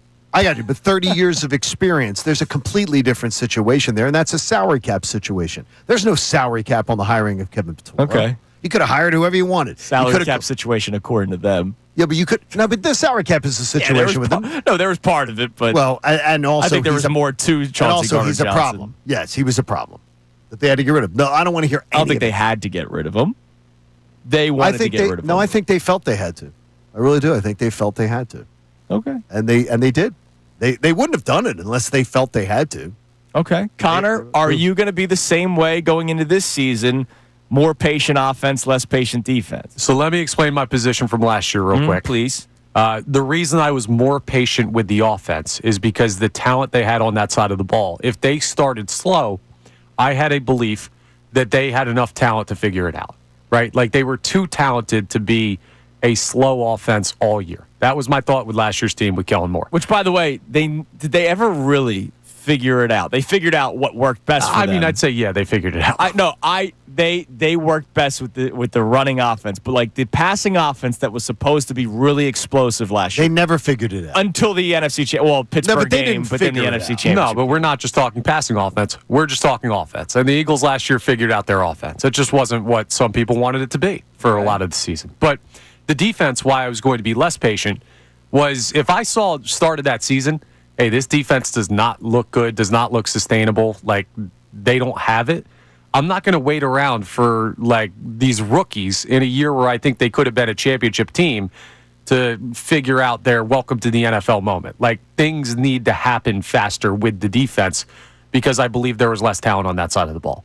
That was it. Like I need to see it sooner or else we're pulling the plug on that defense and we're doing something different. Right? That's where it was. I believe the offense had more chance to figure it out over time. Okay. This year, you could make the argument for that on both sides of the ball, that they're both talented units, both have proven guys or more proven guys. So I'm almost even. Can I take even? Is that too fence sitting take for you guys? Take a side. I don't know, Mr. Colarulo. It is a little on the fence. Like I'm going to be patient with both sides of the ball. Okay. No. That drives me crazy. No, you can't do that. That can't be your answer. Now, I will say that can't be your answer. One has to be more than the other. I will say the Eagles have earned the right for you to be patient. But one has to be more than the other, Connor. You must answer the question. Yeah, I'll be more patient with the offense again. Oh my gosh. I still lean that way. This makes no sense. But I get what he's saying because he thinks it'll eventually get turned around. But it doesn't make any sense. He's not going to sound the alarms 3-4 weeks in, even though it never really looked explosive last year. I'll be much quicker to worry about Jalix Hunt and Drew Makuba and maybe Keely Ringo than I will be Jalen Hurts, A.J. Brown, Saquon Barkley. That's why I'm going to be more patient with the offense. Yeah, but the offense should not be. It shouldn't be acceptable that the defense is the one early on in the season that you should be like, look. When you're talking about Makuba and you're talking about Jalix Hunt, you're talking about those guys stepping up into big-time roles. Jomo/Ty Robinson. They're the ones that need the ramp-up period. They're the ones that need your grace. They're the ones who need the learning curve. They're the ones who we expect to be better in November than September. Yeah, but they're the ones who need that grace. We should not worry about that for A.J. Brown and Devontae Smith and Saquon Barkley and this offensive line and Jalen Hurts. Exactly. Shouldn't worry about it. No, we shouldn't be giving them a grace period. Now, who gets more grace? Let's just look at the radio industry. Let's make this personal, okay? Okay. A guy who's been hosting a show for 10 years or a dude doing his first show? Who gets a little more leeway? The guy that you know has been doing it forever. The guy that you know has been there before. That's why I'm giving more patience to the other side. No, it's exactly the opposite. But the guy that's doing his first show needs extra coaching to get better and better, so it's not a finished product. That's exactly the opposite. Yeah, I know. That's exactly the opposite. Our boss, Scott Mastello, has been crafting radio shows forever. The mastermind behind guys like Mike and Mike and other things.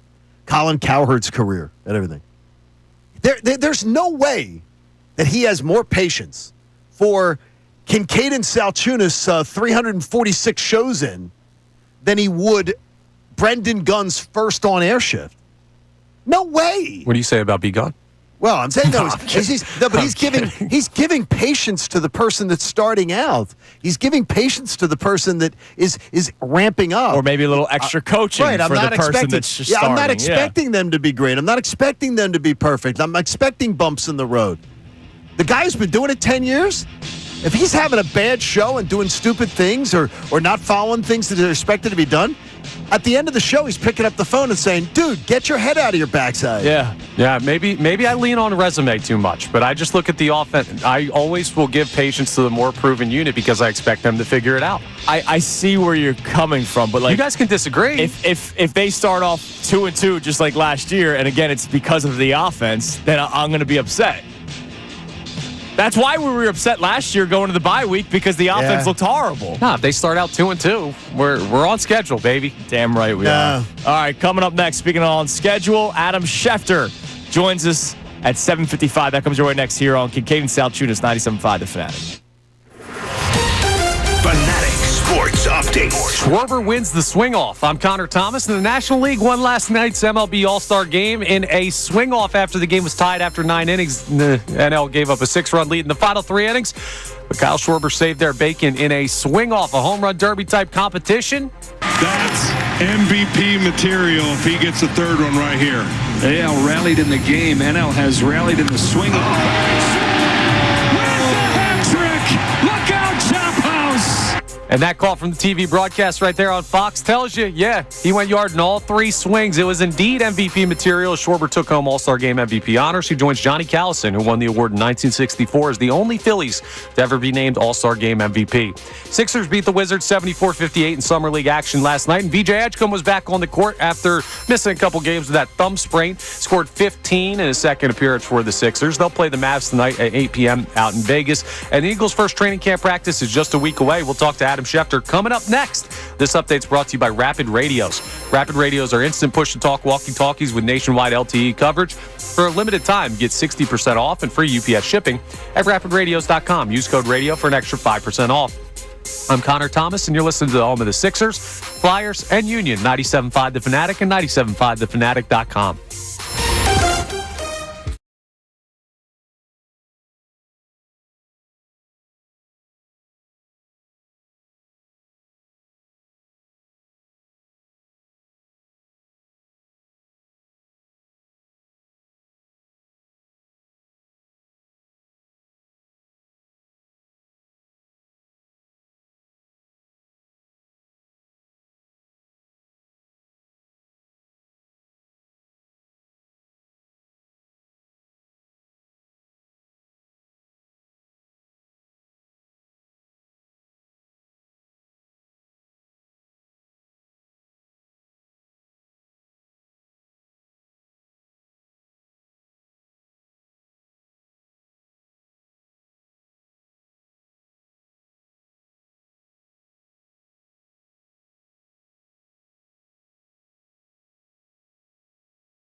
61 Burlington, Philadelphia. BZ Media Group Station broadcasting live from the Comcast Business Studio, powering possibilities. Great work by Matt Menard with those.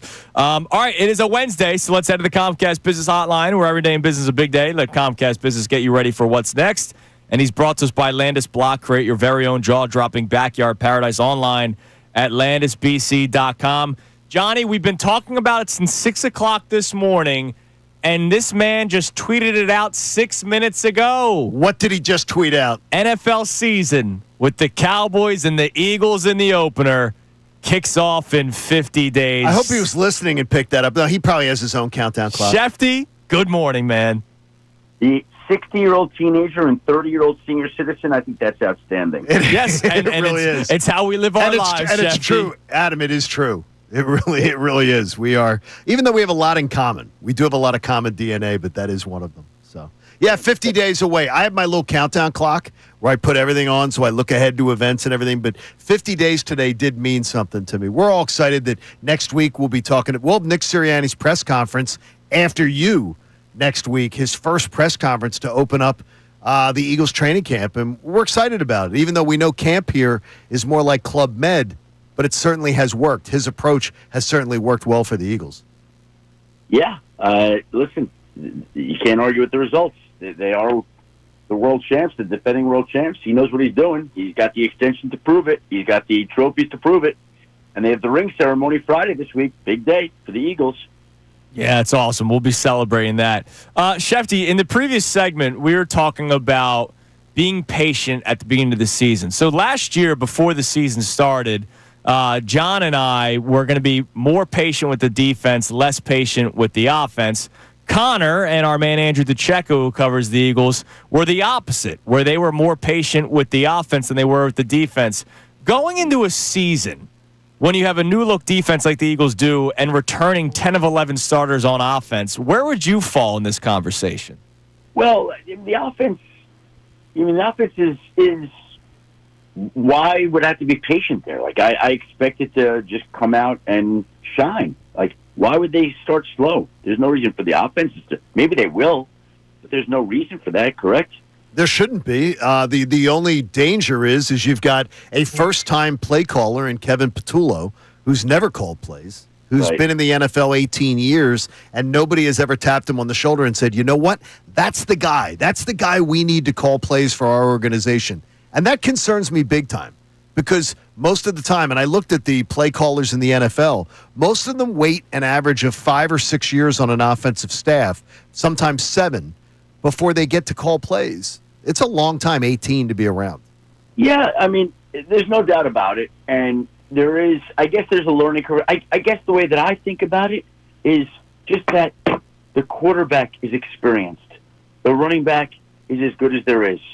The wide receivers have been there and are great. It's a great offensive line. I know there's a new OC there, but there's so much talent that he can learn on the fly while they're still producing. I think maybe I'm going to be wrong there. Maybe I'm giving too much credit to the players and their talent. And if they start slow, I guess that's going to dial up the pressure on the offensive court. I just think they're a machine, and they should keep rolling. That's how I view it, and we'll see whether that's right. Schefty, your colleague Jeremy Fowler does his annual coach, executive, and scout poll where it's top 10 position by position. And I know that you guys have talked about this on the network. Jalen Hurts coming in at number 9. The reason why I value this top 10 list is because it's people that are inside the league. That it's not just people that cover the league. It's guys that work for the league. I'm curious, in your conversations with people over the years, how was Jalen Hurts viewed? Because the guy wins, but he still gets, I don't want to say disrespected, but the guy is still considered a top 10 quarterback, which is great, but way in the back half of that top 10. How is he viewed around the league? As a winner. As somebody who has essentially taken them to 2 Super Bowls in the last few years, basically played as well, if not better, than Patrick Mahomes in both those games. Had the one fumble in the first Super Bowl, led him to the victory in the second Super Bowl. What was he? He was 9th in that poll. Listen, Jeremy Fowler does good work, and I got no issue with that. But that to me that's that's show fodder for July 14th. Like, if that story's running on July 28th, when teams are in camp, I don't think anybody's going to be talking about it. So I can come up in this spot here. But because it's July 14th, and really the only players in camp so far are the Chargers rookies, and we're just kind of counting down the days till the start of camp, that's a great topic. Well, it is a great topic, but I'm just curious because it's not from your colleagues at ESPN. He just does the write-up. It's the coaches, executives, and scouts. So that's why I'm curious. Like, why is he so low? If he's viewed as a winner, is it just certain intangibles of his game? Listen, first of all, I wouldn't agree with that. I'd have him higher. That's me. They didn't ask me. That's number one. But number two, I don't think it's so much as what he doesn't do as it is the respect I have for some of these other quarterbacks. That's obviously not as much for him. Like, the top four, I don't think anybody in this league would argue about. I don't know the order. Mahomes, Allen, Jackson, Burrow. Right. Like, those are the four best. I think everybody would agree on that. And then the question becomes, okay, who would you put number 5? I think in that poll, they put Jaden Daniels. I understand it. I understand it. I got it. I'm baffled. Like, it's because it's based on. Then you're basing it all. Then they're basing it all. These are guys who do this for a living. They're basing it all on projections and what they think might happen, instead of what did happen. Instead of based on what they saw in their own eyes, what Jalen Hurts has done the last 3 years. Listen, you're preaching to the choir. I know that. Right. So, I don't put much stock in polls like this. Not because of the work that there's just some opinions. I don't know who he spoke to. I don't know whose opinion that is. I don't know if it's some assistant to the personnel executive, if it's a GM, if it's some head coach of the group. I have no idea.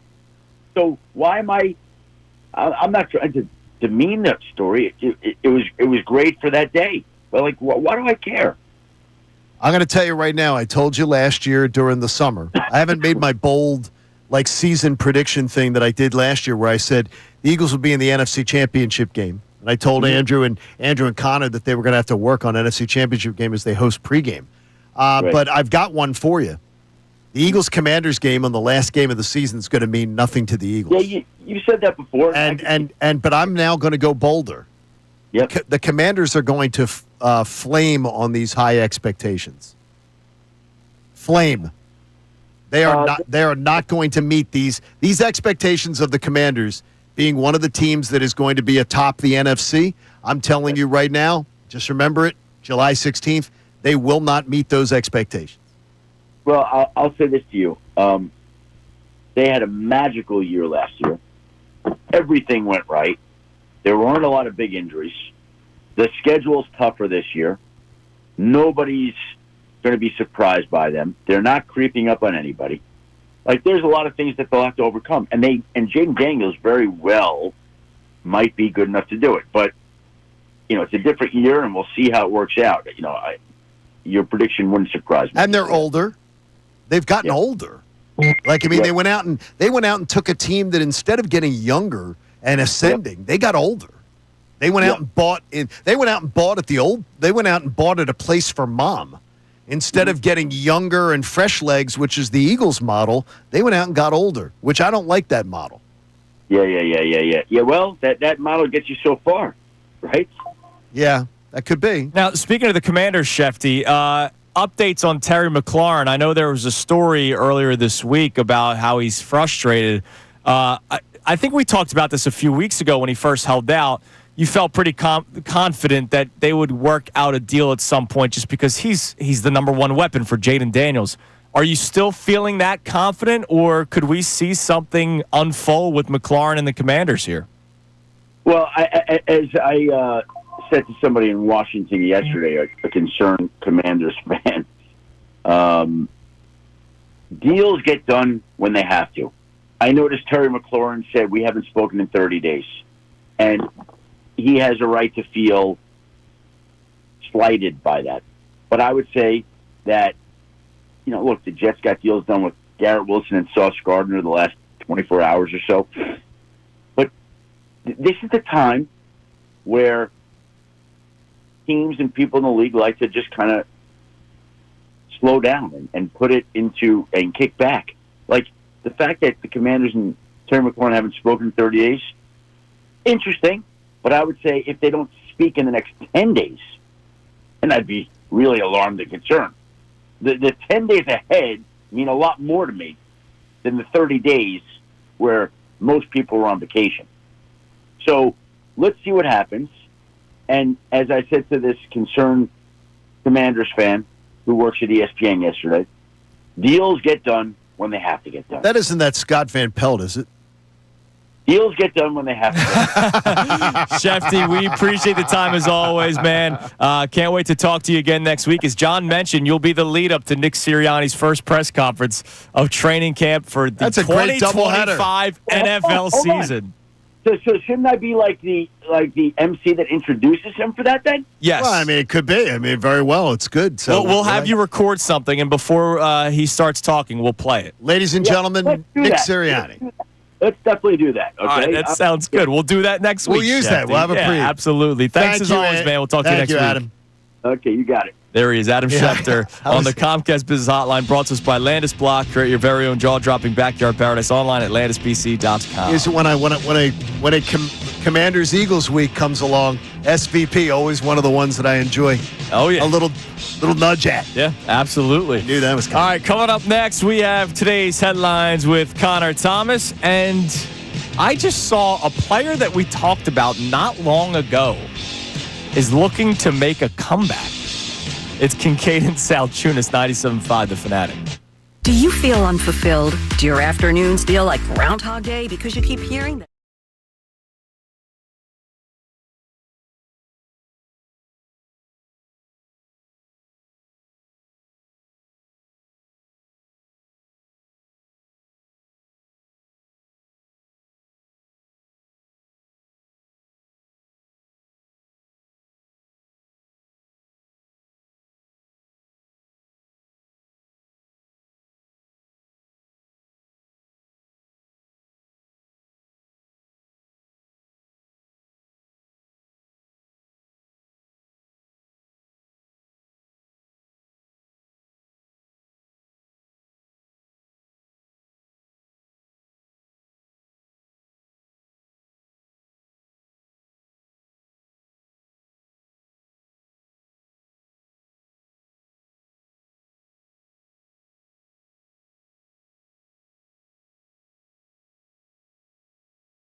These headlines with Connor Thomas. The player that we talked about recently that is looking to make a comeback. I'll tell you it's basketball. That's your clue. Ben Simmons. No, because he's never left the league, unfortunately. I mean, kind of has. You know what? This guy, by the way, screams Sixer. It screams Sixer. That's your next clue. Huh. Okay. I have no idea what you're Position? Guard. So he's old. I don't know. He's not only older, but often injured. And maybe the reason why he's not in the league anymore. Okay, go on. Victor Oladipo. Oh, my God. Is looking to make a return to the NBA. He's in Vegas doing private workouts because, the summer league's going on. And there was one team source that said Oladipo is, quote, in excellent shape. Oladipo has not played in the NBA since the 2022-23 season. We all know that he is a very talented player when healthy. So, look, he screams Sixer. Yeah. Let's just add another aging, often injured player. Speaking of which, did you see the report on Paul George yesterday? The latest from Shams Charania, that he will be reevaluated at the beginning of training camp, as we talked about yesterday. But both sides will be very cautious, and they will take their time. We're not going to see Paul George till like Christmas. That's terrible. And they're going to be cautious. You should always be cautious with injuries, but the phrasing of it was they're going to be cautious. Remember, he dealt with all the stuff last year that he tried playing through. And that's where yesterday, in part of my drive coming home from Rolling Green, with great day. Thank you, Bruce, again, our listener, for having us out. Yeah, it was awesome. I'm driving home, and they had a great conversation about all the Sixers and the injury situation on Unfiltered. And then they went right into a Phillies trade conversation about Byron discussion. Buxton. And Bill was clamoring for Byron Buxton. And I'm like, he's played in 52.7% of the games he's been eligible for. Are you kidding me? Why are you wanting Joel Embiid? When healthy, he's talented, and that's all. But no, you can't do when healthy. We've done enough of this. You can't do that. I know. You cannot do this. I know. Well, the baseball trade deadline, it's easier to have that conversation because the number of right-handed bats that can actually do something are minimal. Yeah, but we can't trade for another guy who, by the way, then you're on the hook for years and years to come. For years. For a guy who then is only going to show up half the time to come to work. Right, but that's a sellout for this year. Hope he's healthy because there's there's no other impact right-handed bat. It's not the same thing as Paul George. You can't do Hope for healthy. Cannot do Hope for healthy. Yeah, not with your top prospects. I've dealt with too much pain. No, I'm good with not doing it. It's just not exactly the Sixers. All right, time now for today's headlines with Connor Thomas. Today's headlines with the Connor Thomas. Whoa! I did not do that. Hand up. I did not do that at all. Shout out to our friends over at Lundy Law who bring us today's headlines. For over 70 years, Lundy Law has been fighting for injured people. If you need them, remember the name Lundy Law. Your injury lawyers, visit LundyLaw.com. That's LundyLaw.com. Now, we've heard this before from another enemy of Philadelphia. And sometimes people you don't like make points that you may like. So I want you guys to hear this. During All-Star Week, they ask a bunch of the All-Star players random questions. And Pete Alonso was asked about something he would change about baseball. He had a very interesting answer. If there's one rule I could change, so I don't think people should get ejected after charging them out or fighting. So I think it should be hockey style. Hockey-style baseball, you can fight. You won't be ejected. Your guys' thoughts? I'd be fine with fining. Now here's the deal. Because you don't get ejected from Here's the deal. Then we have to go one step further. What's that? Benches and dugouts and bullpens can't clear. They can't clear. No, that's fine. You got to let the two guys get after it, and then somebody breaks it up. Now, there's no bigger fake tough guys than baseball players anyway. Absolutely. So, yeah. The only one that's real in terms of the tough guy is that adrenaline when you get hit and you charge. Like, that guy does want to punch the pitcher. It's then everybody else is the fake hold me back stuff, right? Like that. Like when Jose Ramirez took down Tim Anderson, like that was real, right? Like they did not like what happened at second base, so Jose Ramirez decided to throw hands. And down went Tim Anderson. He hasn't been the same since. Who was the Rougned Odor hitting Jose Bautista? Yes, that was another real. one. That was another big one. I'm not anti that. But no, I'd be fine with that. You get a fine. You know what I found interesting? Ricky Pitalico yesterday was talking about the Barry Bonds fight. And I didn't realize this. I never really thought about this. If Bonds doesn't charge the mound, there's no ejections. Right. Bonds charges Pitalico. They both get ejected because they fight and they just have to do it. Bonds got a lesser of a suspension than Ricky. Less games. He's the one that charged. Yeah, so. Isn't that weird? Is that the one before? I think I've heard Ricky tell the story before that Tito made him throw because another pitcher wouldn't throw at him. And he got like a fine of like that cost him money and he got suspended. Games. Yeah, that was that. And then, that was that and game. Then Tito Francona was like, "Don't worry about it. We'll cover it." Yeah. And they never did. Oh, they never covered it? Oh, I didn't hear that part. Oh yeah. Oh, that's wrong. Yeah, that's wrong. All right, what else you got? Speaking of things that are wrong, have you guys seen the latest in Teddy Bridgewater news? Yes, that's horrible. I did not. So Teddy Two Gloves was working as a volunteer at his alma mater for high school down there, Miami Northwest High School. Okay. And he paid out of pocket for training camp $14,000, pregame meals $2,200 per week, recovery $1,300 per week, Uber $700 per week, field paint, and all of this got him kicked out basically. Why? Because of the impermissible payments to the program. It was in some violation. In high school? For high school. Wait a minute. Sean McVay, when they went to their first Super Bowl, bought Liv's High School, his alma mater, brand new NFL field turf.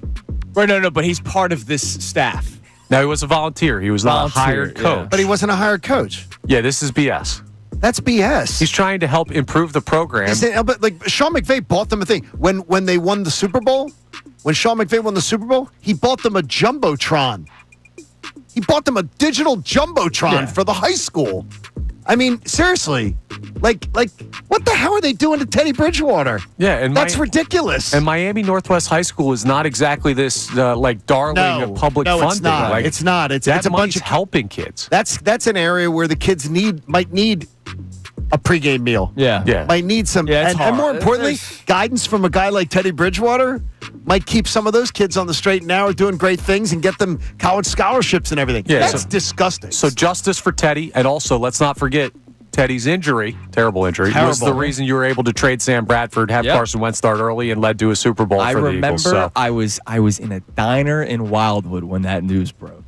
It was a Sunday morning, I think. I know a PR person who vomited that was on site. Oh, of the injury. Yes, they were on site and went and they were one of the first people on the injury. They said he almost lost his there was compound fracture through the skin and everything. Yeah, and they vomited. They saw it and vomited. Yeah, I could see that.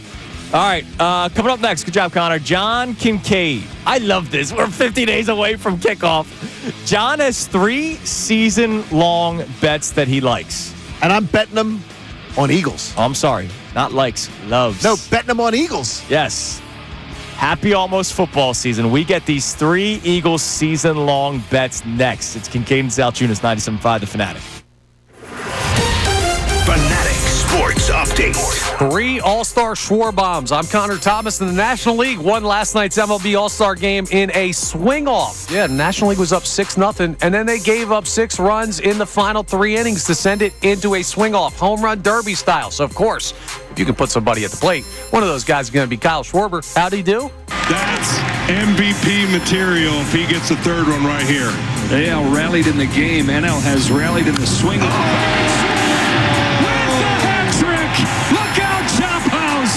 Yes, he hit all 3 of his opportunities out of the yard to give the NL the win and give himself MVP honors. He took home the All-Star Game MVP trophy, and he joins Johnny Callison, who won the award in 1964 as the only Phillies to ever be named All-Star Game MVP. Sixers took down the Wizards 74-58 in Summer League action last night, and VJ Edgecombe was back in action from the thumb sprain. He scored 15. They'll play the Mavs tonight at 8 p.m. out in Vegas. Eagles' first training camp practice is just a week away. This update is brought to you by Bradford White Water Heaters. When you need new water heater, choose one that's built to be the best. Choose Bradford White. I'm Connor Thomas, and you're listening to the home of the Sixers, Flyers, and Union, 97.5 The Fanatic and 97.5thefanatic.com.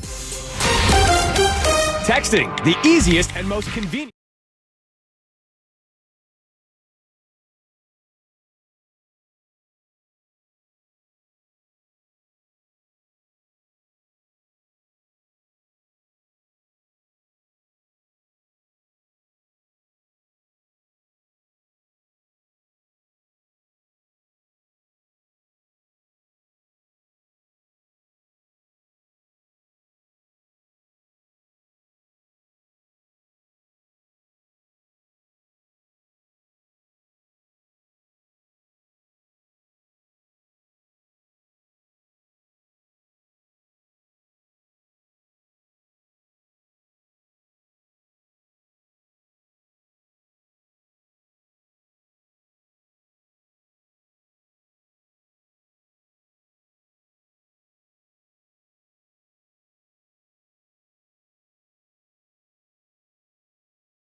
97.5 The Fanatic and 97.5thefanatic.com. It is 8:27 here on Kincade Salciunas, 97.5 The Fanatic. Let's sneak in a couple text messages here, Connor. And then John Kincade has 3 season-long bets for the Eagles that he loves. How about 50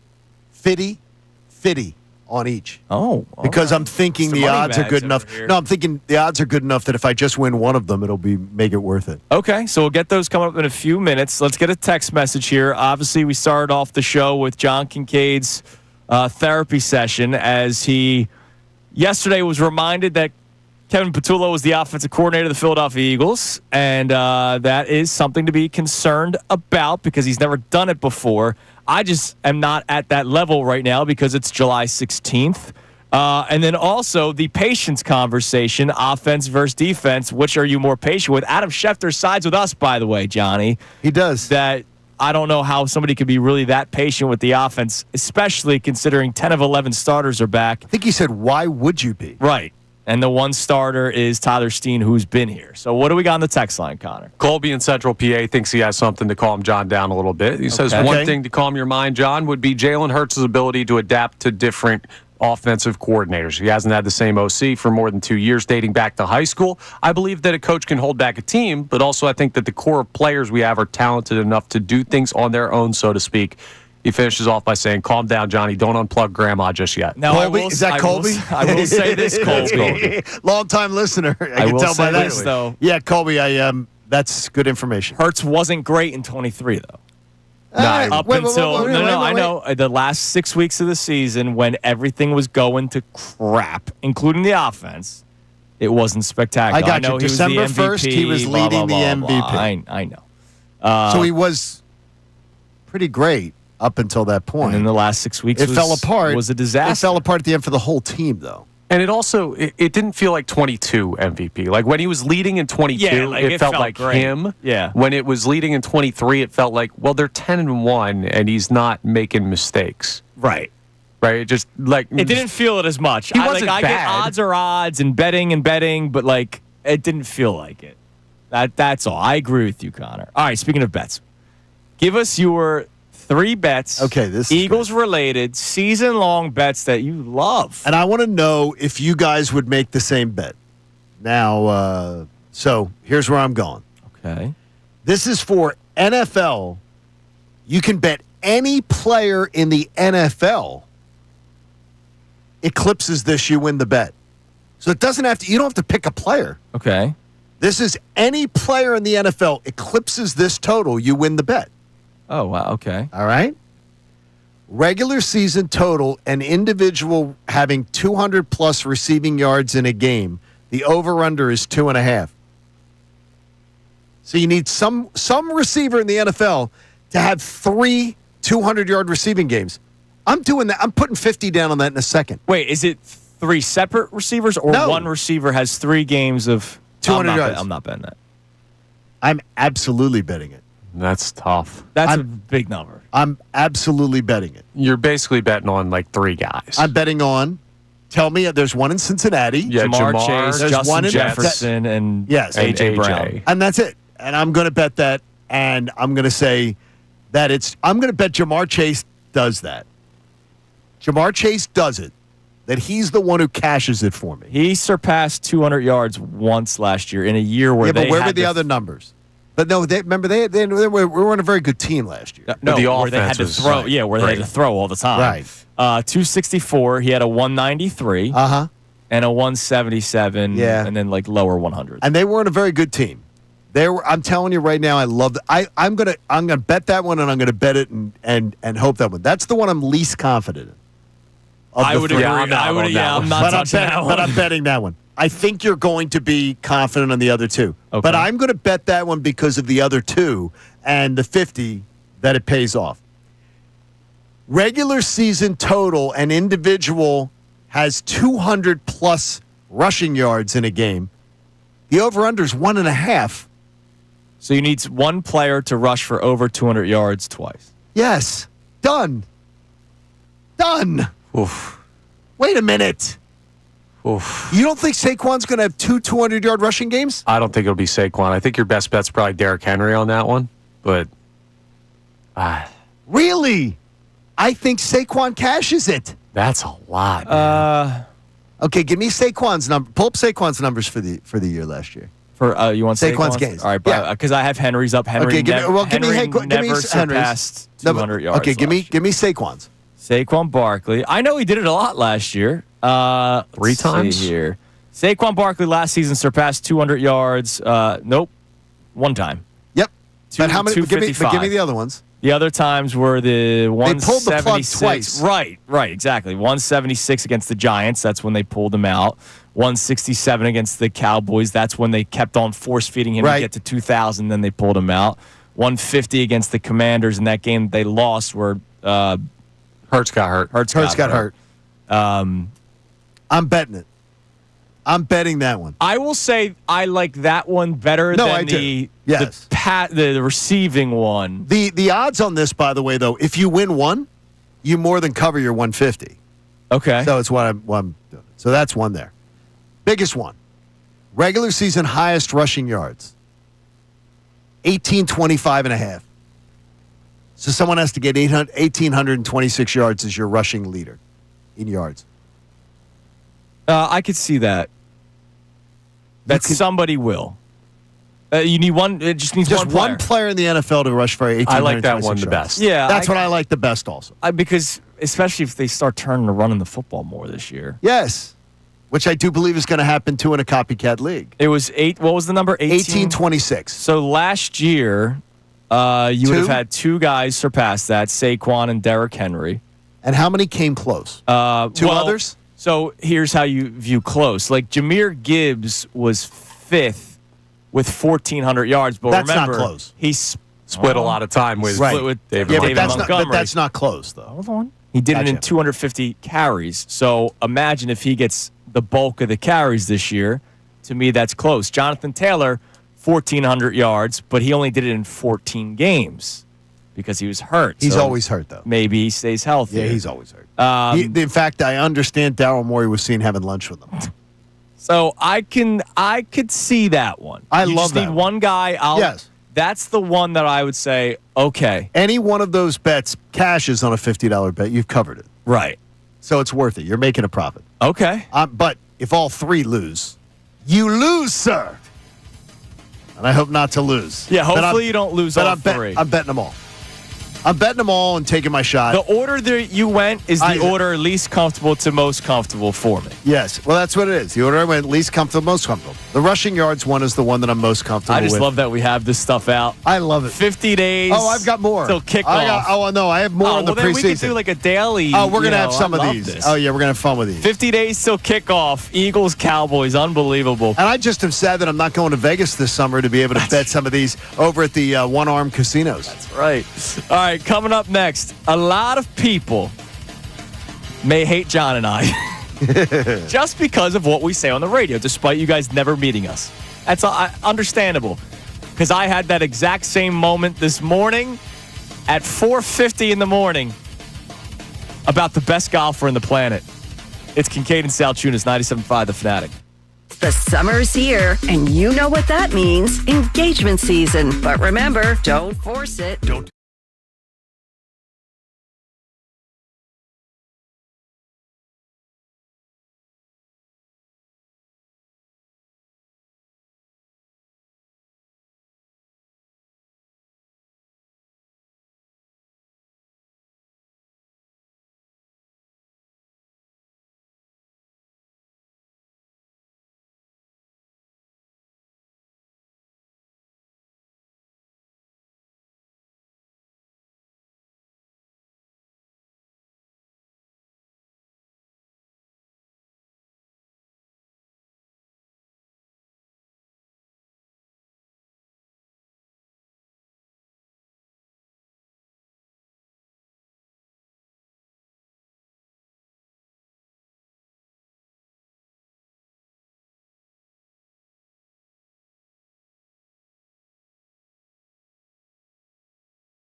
So, you guys know I'm a person that has weird hates.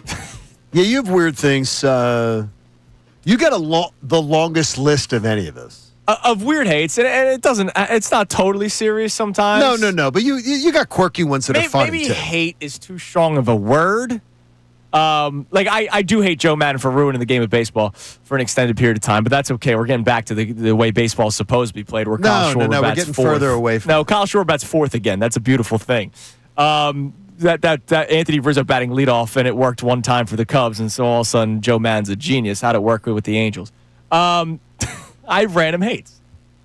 So this morning, as we drive into work, well before the sun has risen, sure, I like to listen to the ESPN overnight every once in a while just to see what else is going on, right? Sometimes I'm listening to music. Sometimes I'm just listening to the sound of the window open. I needed it last night. What? Because I went to bed 6-0. Oh, so okay, I got what you're saying. I needed it. There's some mornings where you actually need it. Yeah. And you're not a check the phone right away when you wake up No, I'm guy. not. Absolutely not. So I'm driving in, and around 4:54 it was this morning. It was 4:54, which was my school closing number at St. Anastasia. That's amazing that you remember that. Scotty Scheffler, world number one golfer, had a press conference of sort. Is there a tournament happening this weekend? It's the Open Championship. Now, don't say the British Open. It's the Open Championship. The Open Championship. One of the majors. Just say the Open Championship. So Scotty Scheffler was asked about just being the number one golfer and all the winning that he does, because he does a lot of it. And I don't know Scotty Scheffler other than good golfer, right? And a guy that doesn't obey the rules of the road. Because he's Scotty Scheffler. And so the rules don't apply to him. When I heard this clip, you know who I am? And I don't know your reaction yet because you wanted to save it for the show. Yeah, we have a different reaction. I knew Connor would have the opposite reaction of me.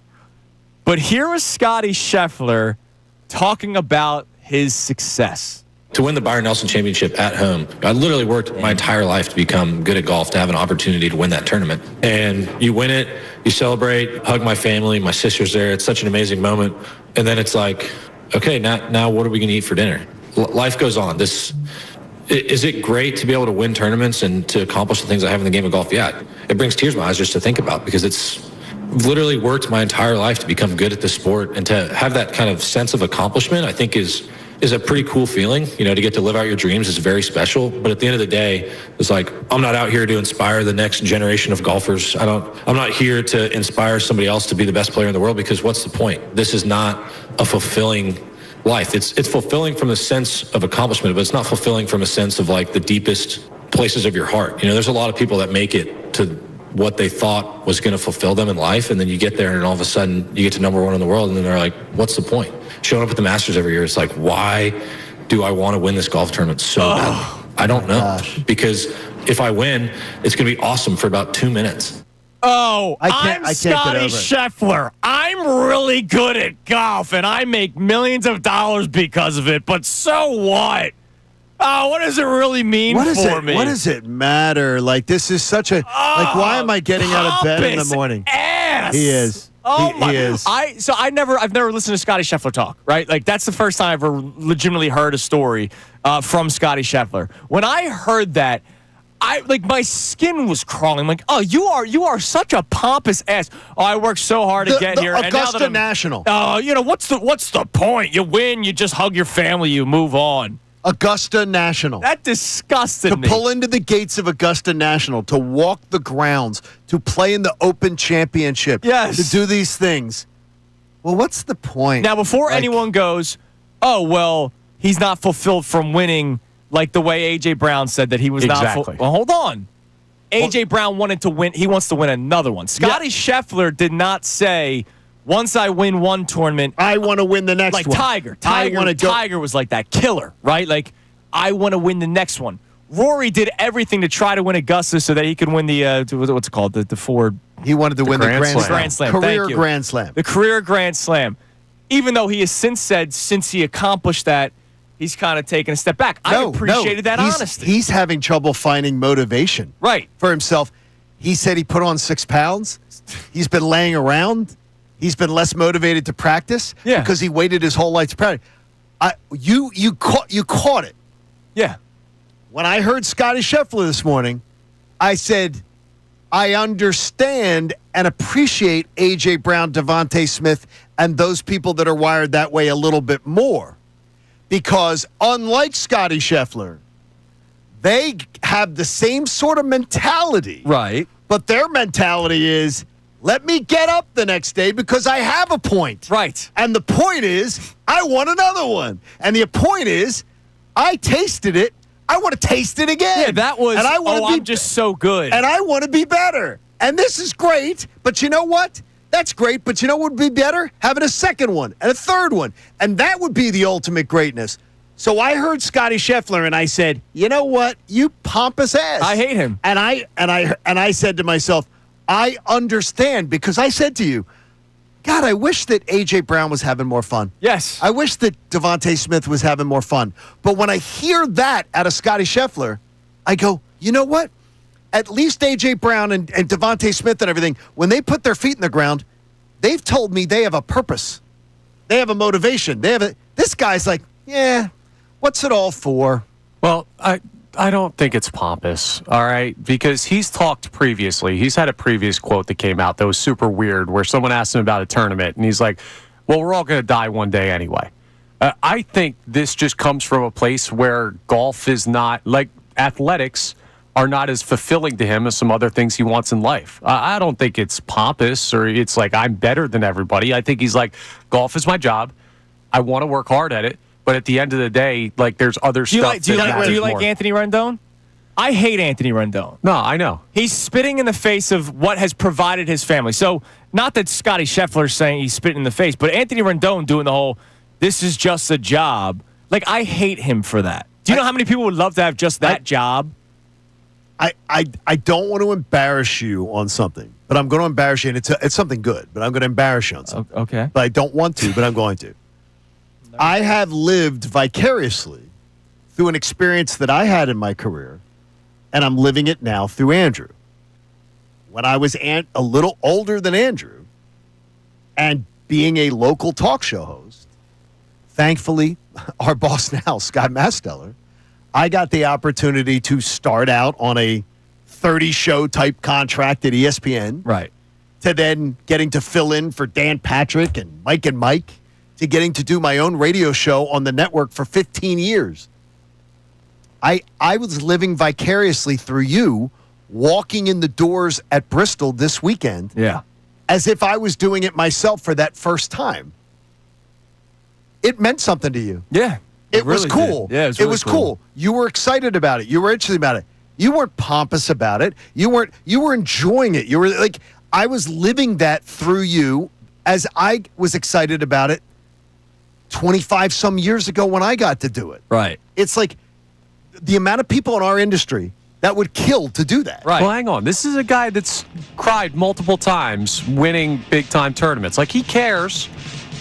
He's cried on camera. Okay. Right, he shows up. He works. Then keep that energy. But then he explains to us that it doesn't mean anything. What does it really What's matter? it all mean? Doesn't mean anything. He cares about golf, but he cares about more than golf. I don't like him. Good. I officially do not like Good. you, Here's what Scotty you do. Schefter. Just this whole I don't like him thing. You understand, he is like this universally all-time liked guy. Like, he is one of the nicest people in sports. That's fine. Scotty I don't Schefter. like him. Unless you By try to all tell him that accounts. he can't drive somewhere. Also ridiculous that you guys are still sticking to that when you were clearly wrong. No. And I drove never where- got my apology. No, But he drove where he Why do shouldn't I have have to driven. apologize to your horrible take? You're There you still go. defending that one that's got. There Okay. you go. Coming up next, we reset today's topic about pompous Scotty Schefter. Also, we haven't talked much about the All-Star game today, but last night we got a taste of what the future is in Major League Baseball. And no, not home run derbies to try to, not have ties. It's Kincade and Salciunas, 97.5 The Fanatic. Fanatic Sports Update. Schwarber, the best of the best. I'm Connor Thomas, and the National League won last night's MLB All-Star game in a swing-off. They gave up a 6-run lead, the National League side did, in the final 3 innings, which meant, well, it ended tied 9-9, and that means home run derby-style swing-off, send 3 guys to the plate. One of the 3 guys for the National League, Phillies' own Kyle Schwarber. That's MVP material if he gets the third one right here. AL rallied in the game. NL has rallied in the swing.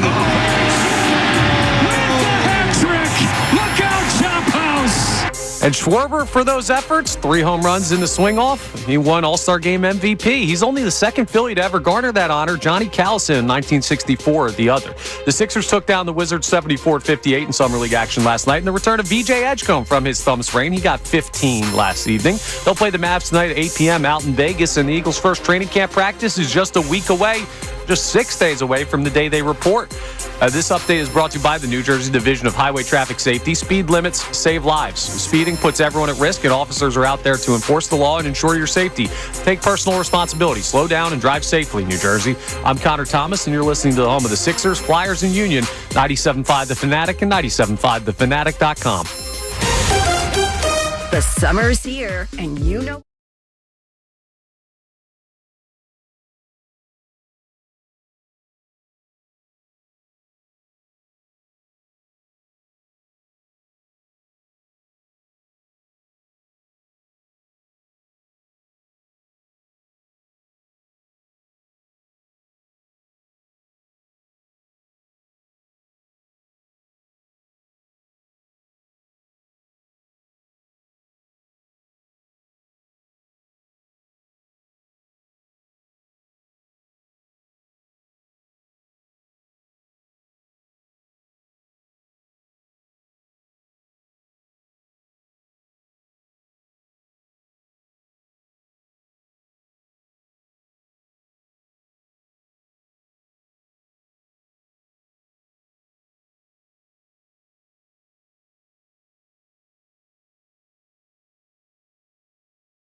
97.5 The Fanatic and 97.5thefanatic.com.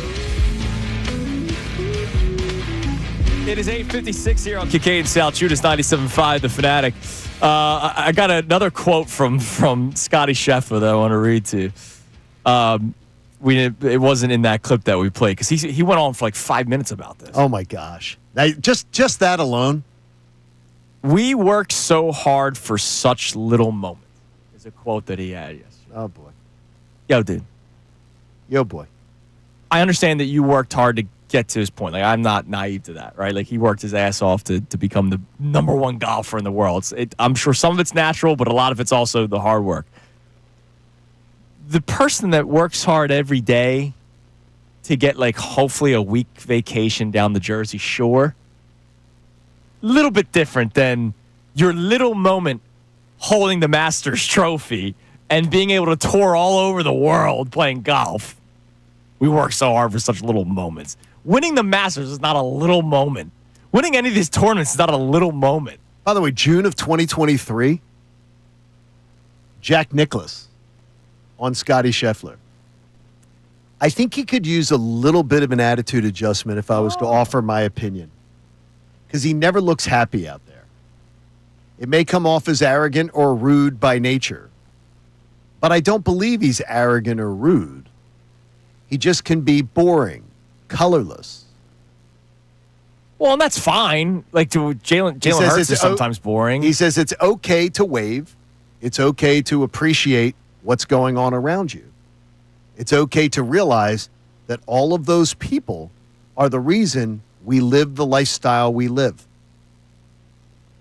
Yeah. That's one of the greatest golfers of all time saying, this guy's really great golfer, but he doesn't appreciate people around him. Now, look, if he said, again, I'm fine with what A.J. Brown and Jalen Hurts. It's like, all right, we won another one, right? Whereas Scotty Scheffler's just like, I won. What's the point? Right, exactly. Listen, but that's weird. It is weird. Listen, but he doesn't come off as like when you're portraying him as the nicest guy out there. That's one of the greatest two golfers of all time other than Tiger. What's the middle part of that quote? I don't think it comes from a place of him being arrogant. Yeah, he goes, I don't think he is, but that's certainly how he comes off. That's certainly how he carries himself. Right. He carries himself that way. That's the way he conducts himself. Right. He may not be getting as much enjoyment out of success as other people do. But that's how he carries himself. So he to people that have to deal with him, that's how he carries himself. The head of the U.S. men's national team described him as arrogant. That's where this sort of comes from. Described him as arrogant. Who was that described him? Described him as arrogant. That is how he was. Who's the head of the Mauricio? I can't even remember. Mauricio's Pacentio is how he was asking. Was Enrico Palazzo? Enrico Palazzo. But he was just as look. He's a complicated guy. I think he's a guy who thinks he's much deeper than he is. I just don't need to hear what's the point. Like, you know what the point is? You're making millions of dollars for your family. You guys have a lifestyle that I'll never live. That's what the point is. Congratulations on all your success. Enjoy it a little bit. I think it's okay if somebody finds fulfillment in other things than money and success. Right? That may be him. It's weird, but and you know what? Then stop playing golf for a little bit and go find that fulfillment. Yeah, I mean it's okay. Okay, that's all. It's just as like get me out the world's tiniest violin, and I'll play it for you for all the hard work that you have to put in. All right, I know. And every other golfer puts into and doesn't have maybe your success. We have a caller that I think sides with Connor. As you're listening to 97.5 The Fanatic, WPEN, WPN HD1 Burlington, Philadelphia, BZ Media Group Station, broadcasting live from the Comcast Business Studio, powering possibilities. And then we'll get into this the future of baseball conversation. Cool. Because we got a taste of it yesterday. What's up, Chris in Lancaster? How you doing, Chris? Hi, Chris. I'm doing good. Thank you. What's up, buddy? I think that we read more into this than really we have to, but like these guys who are on this pedestal, like Scotty Scheffler, everybody admires somebody else's life. Everybody admires the accomplishments, just like somebody probably admires you guys for what you do. But if he's looking deep down into it, maybe he's not fulfilled because he feels it's such an individual sport that it's not getting to where it needs to be for him, whereas opposed to a team sport. But also, look at teachers, doctors, those people who are helping people. Maybe Scotty's not feeling the fulfillment because it's just something like he works so hard for, and then all of a sudden, boom, it's gone. Yes, he's privileged in a sense of the money, the travel, and those things, but maybe it's deeper, the mental health aspect of what it is. We talk about it so much in sports today and everything else because I'm a coach and I know what kind of kids do you coach? Like what sport? Because is it something similar? Girls lacrosse. Oh, okay. Okay. So, but maybe we talk about accomplishment in winning and accomplishment in satisfying your goals. But is it bigger? Like AJ Brown, these guys are like, you know what? Yeah, we won. Let's keep going. The motivations are different, but his attitude, his demeanor, the things that come across from him that I see. I think I'm not reading too far into it as being selfish. I just look at it as, you know what, I've won, I've done it, I've waited for this huge moment, and now I get here, and it's still I go home and have dinner. Here's what I'd suggest to him. I'm a normal person. If he has mental health issues with this or anything like that, I'd suggest that this is something that he doesn't need to do a 5-minute, 14-second soundbite on, and he should take it up with a mental health professional. Like it's something because here's what you're doing is the people who give you your lifestyle. They're not there to hear you say how tough it is on you or how bad it is or how you're not fulfilled by it. They're thrilled to come and see you and pay their money, and they don't want to hear you say going into Augusta National and playing the Masters and winning a Masters. It's just another tournament. It's just another tournament, and you don't get any fulfillment out of it. That sort of sucks. That sort of is like, and that is whether he wants to be it or not, it does come off extremely arrogant. And when one of the greatest golfers of all time is saying, and thanks for the call, Chris. You can't. Don't come off that way. Yeah. Just don't come off that way because, and he also had his back, like Connor said. He had his back saying, I don't think he is, but he comes off that way. That's the way he's coming off, so just don't do it. I think it would be something, you don't have to answer. By the way, you're asked, and people are like, well, he was asked the question.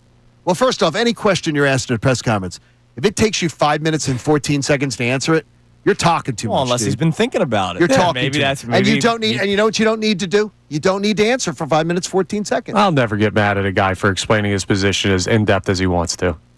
Like how many folks do we not get enough from? Yeah, I'd be okay. I'm fine with the long answer. It's just I just don't like the answer. Yeah, and 5:14. I don't like his answer. All right. Yesterday we had the challenge system in the All-Star game, balls and strikes, and we saw it right away in the was it the first inning? When Skubal had a strikeout on Machado that was ruled a ball. It was an 0-2 count, ruled a ball. Skubal right away goes, I challenge that. Him and Rowley right away touching the hat because you can also do it as a pitcher and catcher, not just the batter. And they did the review, and Machado gets rung up. Strike 3. That's going to be the future unless they surpass it. If you remember a while ago, we read the report. I think it was a story on Fox Sports where Rob Manfred has kind of hinted at the fact of just surpassing that and going right to the automatic ball strike system. There is a chance that might be what gets voted in at the end of the year. I have a feeling that after last night, though, they'll probably do this next year, and then eventually, then do the transition and get to balls straight. What I was surprised at this morning was Connor. Connor said, no. They can't go to the automatic balls and strikes. They can't go to a system that's 99.78% accurate. We will forever disagree on this. That's not for the game. Well, why can't they? It's why do you like it's heading in that direction? Why do you like what they did last night, though? Because you have the checks and balances, but it's not this complete everything. It's just like a challenge in any other sport. Like the perfect example is in basketball. If they had some AI system that every single foul by the letter of the law was called, it would be a terrible sport. But right? It's not. This isn't fouls. This isn't fouls. This is something simple. This is tennis. This is something. Right? This is in or out. This is in or out. There's a box. It's in or out. This is something simple. This is tennis. Has used it for what 20-something years now. I don't know how long. It's like 20-something years of radar. In or out. This is something simple, and they can get it right where 99.5 times out of 100 it'll be right. Connor, I'm with you. Yeah. Like that I'm with you, but. If you remember, go back to the day the universal DH was stated, into Major League Baseball. You hated it, right? I knew it was coming. But I didn't like the idea of it, but I was like, all right, it's going to happen. So, like, the day it's announced, I'm not going to be like, what a horrible day. Right. I knew it was coming. It was inevitable, which I thought Daryl Morey being fired was inevitable. That was our conversation yesterday. it's inevitable that it's going to happen at some point. Well, So just necessarily. Just get ready for because it. there's a difference between the universal DH and the robo-umps. It sounds like the players lean more towards the challenge system and not complete robotic umpires, whereas the universal DH, pitchers weren't clamoring to hit. There might have been a couple, but it wasn't like this strong moment of, no, we need to keep swinging the bat. The reason why the hitters aren't begging for it, I think Passan had a story on it last week. If it wasn't Passan, it was one of the other top baseball guys. And I was on vacation, so I didn't read it in full. That guys don't necessarily know the strike zone. Oh, well, they don't. Because why don't they know the strike zone? Well, Because this umpire says the strike zone's this, and this umpire says the strike zone's this, which is the most ridiculous thing. No. They're talking about the measuring. The measuring of like where your body is, because everyone's strike zone's different. Spend an off season working on it. Spend an off season working on it. Learn it. That's ridiculous. That's like pass interference. Yeah, but you find can't out what it is. Learn what are you going to do? Have a pitching machine hit the corners of where like you could do that all off season long. You could do that. That's simple. Yes, you could do that. Sounds like a boring off season. Yeah, but guess what? You could do it. That's like I'm not worried at all. If that's the issue of what you're concerned about, they could fix that. That's not. But why go to that right off the jump? Why not try the challenge system? Why and see, not get it right? I would Connor, honestly. If I know it's coming, why do the one thing before doing? I'd rather just get right to it. You don't know it's coming because you could have said, "Well, pass interference challenges are coming in the NFL," and they tried it for a year and it left because it didn't work. We don't know that. But they didn't know what a pass interference was or was not. We know what a ball or strike will be with this box, which we already see on when we watch. Like we already know, this is not something that's negotiable. This isn't something that's arguable. Ball and strike, getting it right. You can get it right 99.5% of the time using the computer. And you don't get close to that with humans. The only thing I don't like, one of the biggest things that I don't like about it, I'll save it for the other side. Save it. Also, speaking of baseball, can someone who I would say the vast majority of people hate all of a sudden grow on them?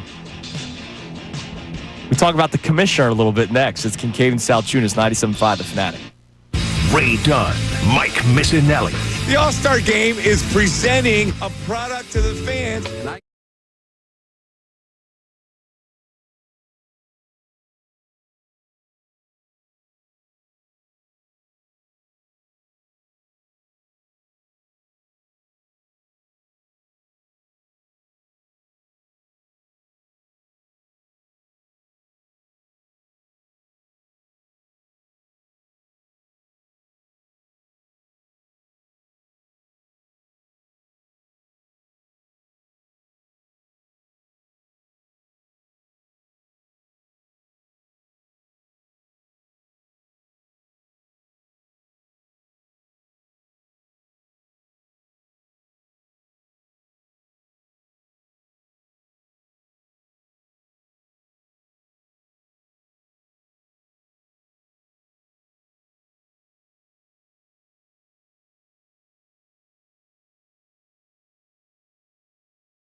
Bagster in a bag. You can get yours today at Home Depot and Lowe's. You need details? Go to Bagster.com. All right. About a week and a half ago, we celebrated our nation's independence. Well, happy National Hot Dog Day, Johnny. Just as good. I think that's right behind Independence Day. It is National Hot Dog Day at the Philly Pretzel Factory, and you are munching on one right now. That is my favorite, go-to treat, the pretzel dog. Oh, shoot. They're out there? They're out there. Oh, let's go. So it is National Hot Dog Day at Philly Pretzel Factory. Today, you will enjoy $1 pretzel dogs all day long. Even better for rewards members, because all Philly Pretzel Factory rewards members will receive a coupon for 1 free pretzel dog straight to the app. If you're not a rewards member yet, download the Philly Pretzel Factory app today to score your free pretzel dog coupon just in time for the celebration. Whether you're a diehard fan or trying it for the first time, there's no better time to grab a pretzel dog than July 16th. I love the pretzel. The pretzel dog is very. I have not. I think I've had one before. Of these are delicious. I like the fantastic. Philly Pretzel Factory is awesome. Damn we have right. one. We have one up in Westchester off the Pike.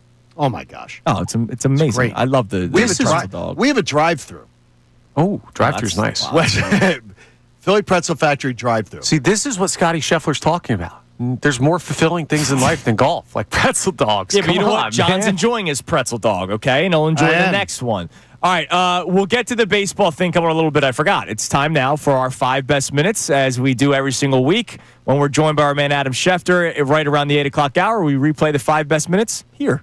Wow. Shefty, good morning, man. The 60-year-old teenager and 30-year-old senior citizen, I think that's outstanding. We're all excited that next week, Nick Sirianni's press conference after you next week, his first press conference to open up the Eagles training camp, and we're excited about it, even though we know camp here is more like Club Med, but it certainly has worked. His approach has certainly worked well for the Eagles. Yeah, listen, you can't argue with the results. They are the world champs, the defending world champs. He knows what he's doing. He's got the extension to prove it. He's got the trophies to prove it, and they have the ring ceremony Friday this week. Big day for the Eagles. Shefty, in the previous segment, we were talking about being patient at the beginning of the season. So last year, before the season started, John and I were going to be more patient with the defense, less patient with the offense. Connor and our man Andrew DeCecco, who covers the Eagles, were the opposite, where they were more patient with the offense than they were with the defense. Going into a season, when you have a new-look defense like the Eagles do and returning 10 of 11 starters on offense, where would you fall in this conversation? Well, the offense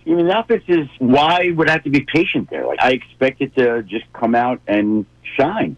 Why would they start slow? There's no reason for the offense to. Maybe they will. There's no reason for that, correct? There shouldn't be. The only danger is you've got a first-time play caller in Kevin Patullo, who's never called plays, who's been in the NFL 18 years, and nobody has ever tapped him on the shoulder and said, you know what? That's the guy. That's the guy we need to call plays for our organization. And that concerns me big time, because most of the time, and I looked at the play callers in the NFL, most of them wait an average of 5 or 6 years on an offensive staff, sometimes 7, before they get to call plays. It's a long time, 18, to be around. Yeah, there's no doubt about it. And I guess there's a learning curve. I guess the way that I think about it is just that the quarterback is experienced. The running back is as good as there is. The wide receivers have been there and are great. It's a great offensive line. I know there's a new OC there, but there's so much talent that he can learn on the fly while they're still producing. I think maybe I'm going to be wrong there. Maybe I'm giving too much credit to the players and their talent. And if they start slow, I guess that's going to dial up the pressure on the offensive court. I just think they're a machine, and they should keep rolling. That's how I view it, and we'll see whether that's right. Shefty, your colleague Jeremy Fowler does his annual coach, executive, and scout poll where it's, top 10 position by position. And I know that you guys have talked about this on the network. Jalen Hurts coming in at number 9. The reason why I value this top 10 list is because it's people that are inside the league. That it's not just people that cover the league. It's guys that work for the league. I'm curious, in your conversations with people over the years, how is Jalen Hurts viewed? Because the guy wins, but he still gets, I don't want to say disrespected, but the guy is still considered a top 10 quarterback, which is great, but way in the back half of that top 10. How is he viewed around the league? As a winner, as somebody who has essentially taken them to 2 Super Bowls in the last few years, basically played as well, if not better, than Patrick Mahomes in both those games. Had the one fumble in the first Super Bowl, led him to the victory in the second Super Bowl. What was he? He was 19 rank in that poll. Listen, Jeremy Fowler does good work, and I got no issue with that. But that to me that's show fodder for July 14th. Like if that story's running on July 28th when teams are in camp, I don't think anybody's going to be talking about it. So I come up in this spot here. But because it's July 14th, and really the only players in camp so far are the Chargers rookies, and we're just kind of counting down the days till the start of camp, that's a great topic. Well, it is a great topic, but I'm just curious because it's not from your colleagues at ESPN. He just does the write-up. It's the coaches, executives, and scouts. So that's why I'm curious, like, why is he so low? If he's viewed as a winner, is it just certain intangibles of his game? Listen, first of all, I wouldn't agree with that. I'd have him higher. That's me. They didn't ask me. That's number one. But number two, I don't think it's so much as what he doesn't do as it is the respect they have for some of these other quarterbacks. That's obviously not as much for him. Like the top four, I don't think anybody in this league would argue about. I don't know the order: Mahomes, Allen, Jackson, Burrow. Right. Like those are the four best. I think everybody would agree on that. And then the question becomes, okay, who would you put number 5? I think in that poll they put Jaden Daniels. I understand it. I understand it. I got it. I'm baffled. Then they're basing it all. These are guys who do this for a living. They're basing it all on projections and what they think might happen instead of what did happen. Instead of based on what they saw in their own eyes, what Jalen Hurts has done the last 3 years. Listen, you're preaching to the choir. I know that. Right. So I don't put much stock in polls like this. Not because of the work that there's just some opinions. I don't know who he spoke to. I don't know whose opinion that is. I don't know if it's some assistant to the personnel executive, if it's a GM, if it's some head coach of the group. I have no idea. So why am I'm not trying to demean that story. It was great for that day. But why do I care? All right, that's the 5 best minutes of Adam Schefter. Thanks to our friends, as always, from Landis Block for making that possible. All right, coming up next, the thing about the automatic balls and strikes that will bother us, guarantee bother us, may even bother John Kincade, who is Mr. Rules. All right? That, Rob Manfred, and hypocrisy. Okay. It's Kincade and Salciunas, 97.5 The Fanatic. Fanatic Sports Update. Schwarber saves the NL. I'm Connor Thomas, and the National League won last night's MLB All-Star Game in a swing-off. Yeah, they were tied after 9 innings at 6. They gave up 6 runs in the final 3 innings, the NL did. So they sent 3 guys to the plate, including Kyle Schwarber for a home run derby-style swing-off with the American League, and, it went like you should expect with Schwarber. That's MVP material if he gets the third one right here. AL rallied in the game. NL has rallied in the swing. With the hat trick! Look out, Chop House! And that performance earned Kyle Schwarber All-Star Game MVP honors. He joins Johnny Callison, who won the award back in 1964, as the only Phillies to ever be named All-Star Game MVP. Sixers took down the Wizards 74-58 in Summer League action last night. B.J. Edgecombe returned to play from his thumb injury, got 15 in the game. They'll play the Mavs tonight at 8 p.m. out in Vegas. The Eagles' first training camp practice is just a week away. This update is brought to you by Straight Talk Wireless. Get a wireless plan that saves you money and an extra trip. Switch to Straight Talk at your local Walmart while you shop for those little oranges the kids love. It's real unlimited data with real convenience. I'm Connor Thomas, and you're listening to the home of the Sixers, Flyers, and Union, 97.5 The Fanatic and 97.5thefanatic.com. Do you feel unfulfilled? Do your afternoons feel like Groundhog Day because you keep hearing the same old tired takes? Good news. There is a solution to your afternoon drag.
Kincade and Salciunas is live right now on YouTube. The Fanatic app. 97.5thefanatic.com. Any streaming device. And, of course, the radio.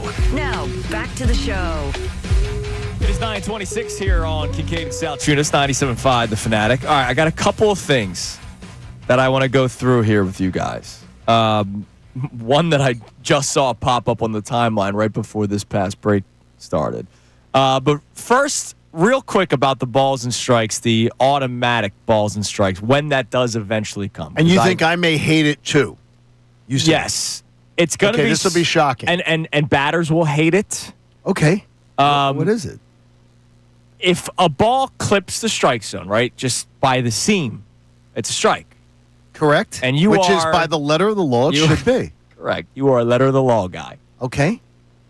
What's going to be unnatural is when the curveball that is up in the zone, it gets like a piece up top, and it's called a strike when you would never swing it. Oh, you mean so visually for years that I've watched baseball, I'm going, that's not like a strike. If a fastball clips the top of the zone, okay. But if a curveball is looping in, okay, not looping like men's Sunday league, their version of looping in. But if a curveball is looping in and it clips the top of the zone, I get you. Nobody has called that a strike in 150 years of baseball. And now all of a sudden it would be called a strike. Yeah, like the first time that a catcher sets up inside and has to dive across the plate to get outside corner, and that's a strike because it went through the thing. Yeah, I'm like, what the hell are we doing here? Well, here's one thing too. I'm wondering about this, and it's something that one of our listeners, AJ, asks. Okay, how much less valuable do catchers become? Somewhat, not as much as you'd think. Because framing, his point is. Framing, that changes. Which is just trying to con the umpire into getting you calls, becomes 100% less valuable. So, if you want to go really deep in the weeds with catching, one of the big things they're doing now is the one knee down, and they move the glove as the pitch is coming in so that they can move it wherever they want to. Now you're just sticking it.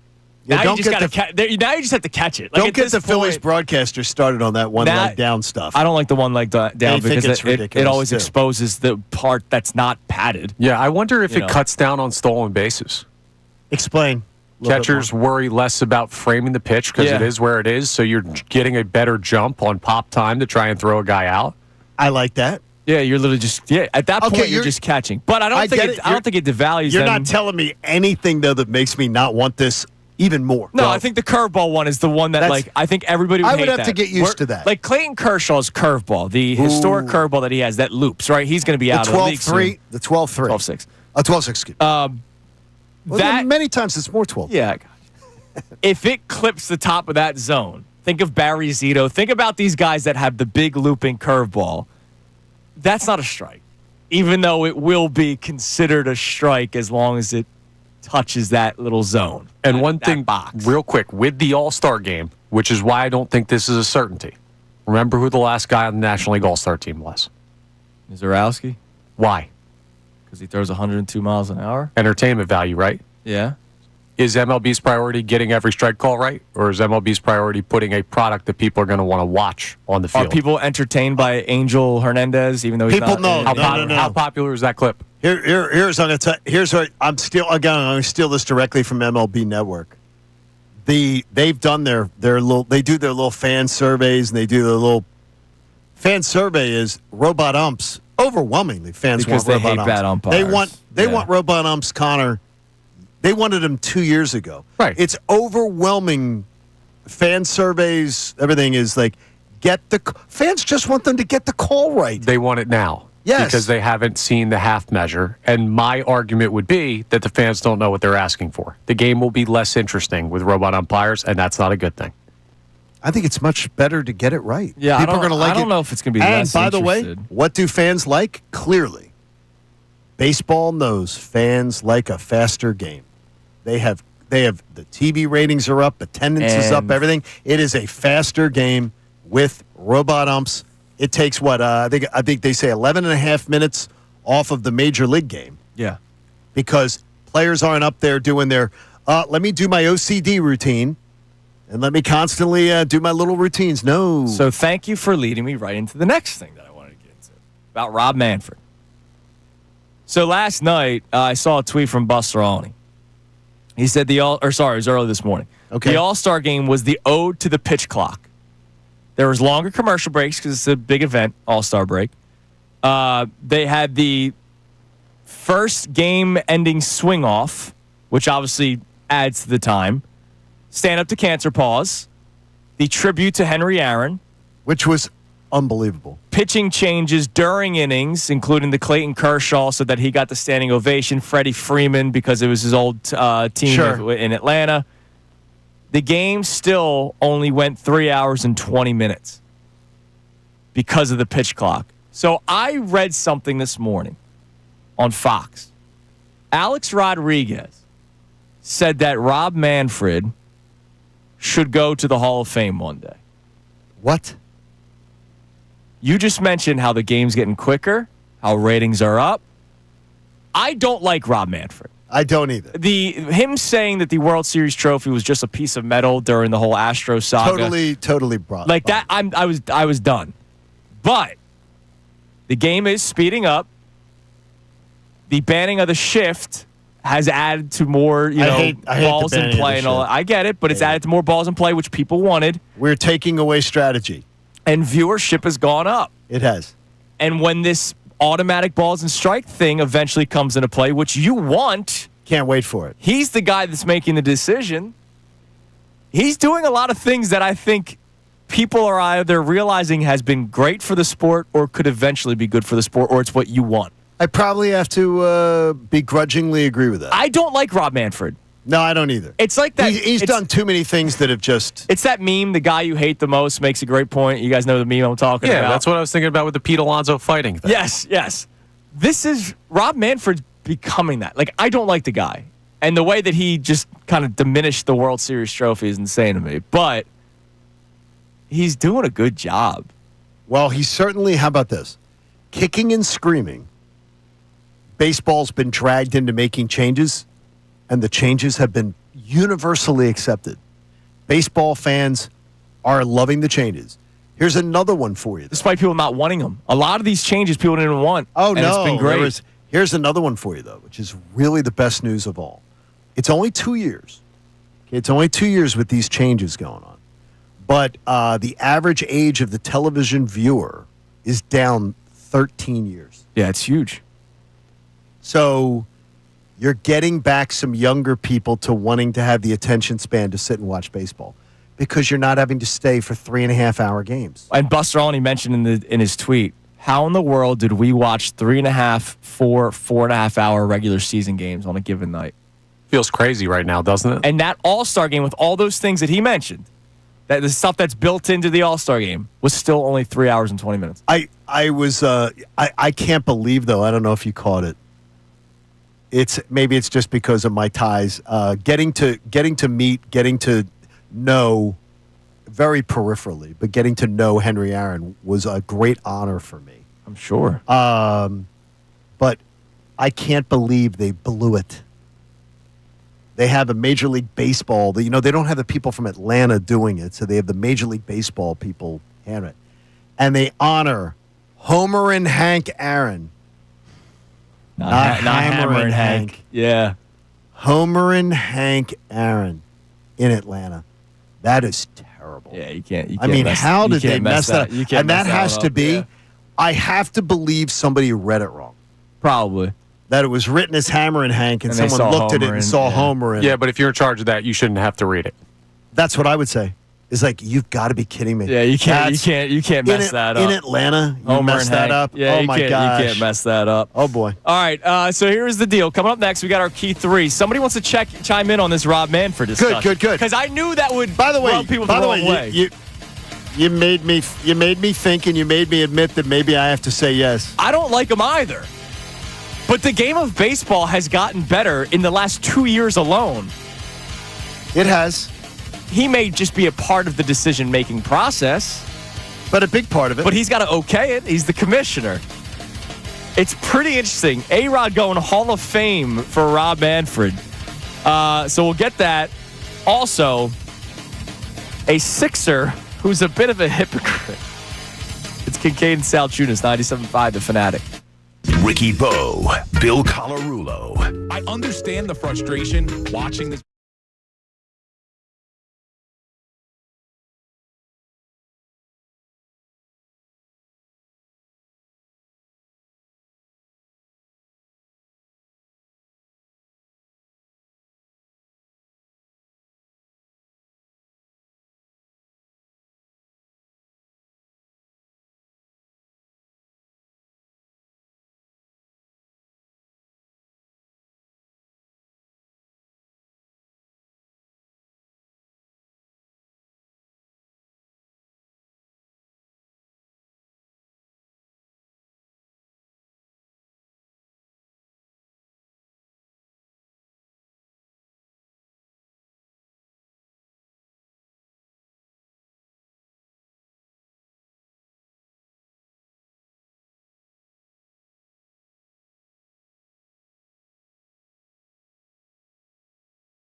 Two basketball-related things that I want to bring up. First, the Phoenix Suns. We have gone over the top with the thank you posts for players that no longer play for your team.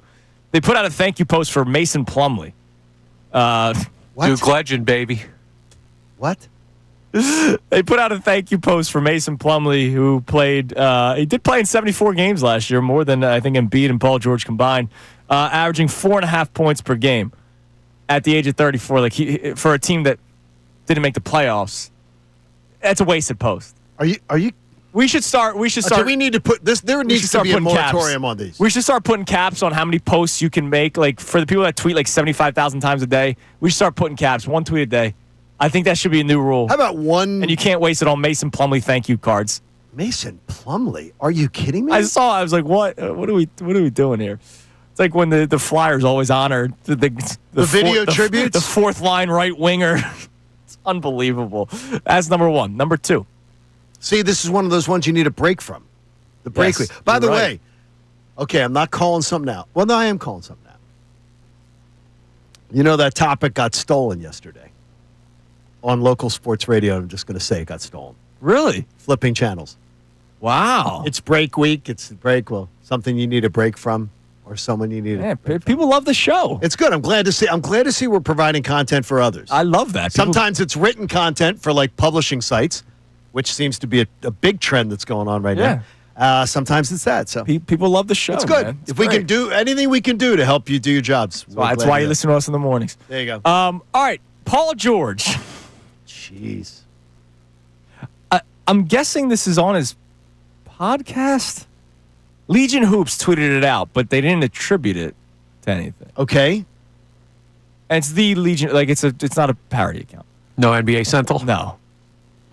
Paul George on why he would never sign with the Charlotte Hornets. I don't know why this. Why would he be talking about I don't know why this came up, but it did.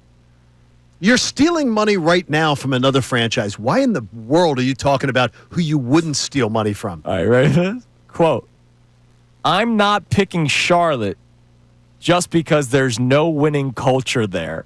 Oh, my God. My career is over with if I go there. What does he want? Is he serious? And I'm not even just talking about the Sixers. I'm talking about Clip. I'm talking about Indy. What winning culture has he ever been a part of? Great question. And what winning culture has he ever been the major factor in creating? Right. I think you could make an argument for Indy. There was like a year or two there where they had a good run, but that's a very small stretch of a career. And that's over a decade ago. Yeah, otherwise underwhelming. He hasn't played he wasn't with the last year with the Pacers was 2016-17, so that's 9 years ago. And then OKC and then the Clippers. Like what winning culture has he been a part of? For him to say that, it's like, it's hypocrisy. Does he mean like over 500? Like, I get not wanting to play for the Charlotte Hornets. Like, I think the Charlotte Hornets are a joke of an NBA franchise. They are. But, like, you want to talk? Paul George sometimes just says things, and I don't think he realizes what he's saying. Oh, my gosh. That's an insane thing. Well, I've listened to the podcast. No, he doesn't. All right, let's go to Ray. Not Ray Dunn, but Ray. I've seen Ray Dunn today. He's all ready for Mike Missanelli's show. They're all fired up, ready to go. Ray and Sheltonham wants to talk about this Manfred discussion we had. What's up, Ray? Hey, guys. What's going on? How you doing? Ray. I'm all right. So, the thing with Manfred, you go back to 1994, there's a book that comes out, Lords of Their Realm, about the founding of the Players Union. At the very end, now again, the book ends in 1994. Okay. Right before the strike. At the very end, Rob Manfred makes an appearance as possibly the most obnoxious lawyer on the owner's side, he was pushing for a lockout at the time. Fast forward to, I guess, earlier this week, he and, what's his name, with the sleeveless jerseys, were talking about implementing a salary cap, which I guess in principle is a decent idea to maintain competitive balance. It would definitely maintain competitive balance for sure. However, you would probably have to shut the league down for about, 2 years. Like there would be so many sweeping changes that would have to be made. They would think that out. They would think that out so much. There's no way that the league would be shut down for 2 years. No. There's no way the players would agree to it. Well, the one thing is, no way the players would. The only thing the players would probably be okay with is getting rid of arbitration. I got to tell you, I think that this one's going to head to civil war. This one's heading towards it. Look, the NHL had their civil war and got their salary cap. The NBA got their salary cap. And by the way, the NHL and the NBA, we don't want these things. We don't want a cap. NBA and NHL are far more profitable since they've added a salary cap for the players and for the owners. And now what's interesting? Baseball players are the least educated professional athletes, and they don't understand it.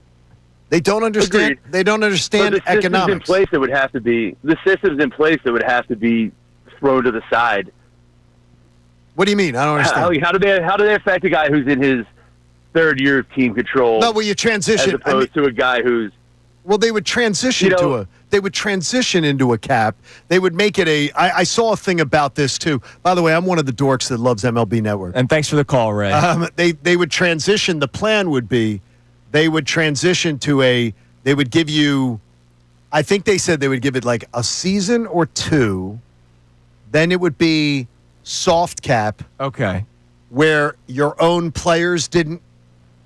Anybody you currently have under contract would be considered under a soft cap. Yeah, they wouldn't just be like, all right, you got a couple players now. No, that's not how it works. Yeah, they wouldn't do that. It would be the players you currently have under contract that are on your team the day it's ratified are they're like grandfathered in, under a soft type cap. Anybody you sign from that point on is under the cap system, so there'd be a soft cap, but you have a certain amount of years to become cap compliant. Either way, good luck. Oh, I think they're going to win. The owners are going to get what they want in some degree. They're going to get this because now we have the 3 of the 4 major sports have it. Right. And the 3 of the 4 major sports that have salary caps are in fantastic financial shape. Their ownership has their financial franchises have gone through the roof. Their television contracts are better. The players are making more money. Right. I'm in favor of it, but at the cost of potentially losing the entire season? Well, again, though, but that's what steep price to pay for both sides. That's what had to happen with the NBA and the NHL. Yeah, and it worked. And for the long run, they were willing to fight, and it came down stare down contest, and the players blinked, as usual, and it came down to that because in the Major League Baseball Players Association, you have the least educated of the professional athletes.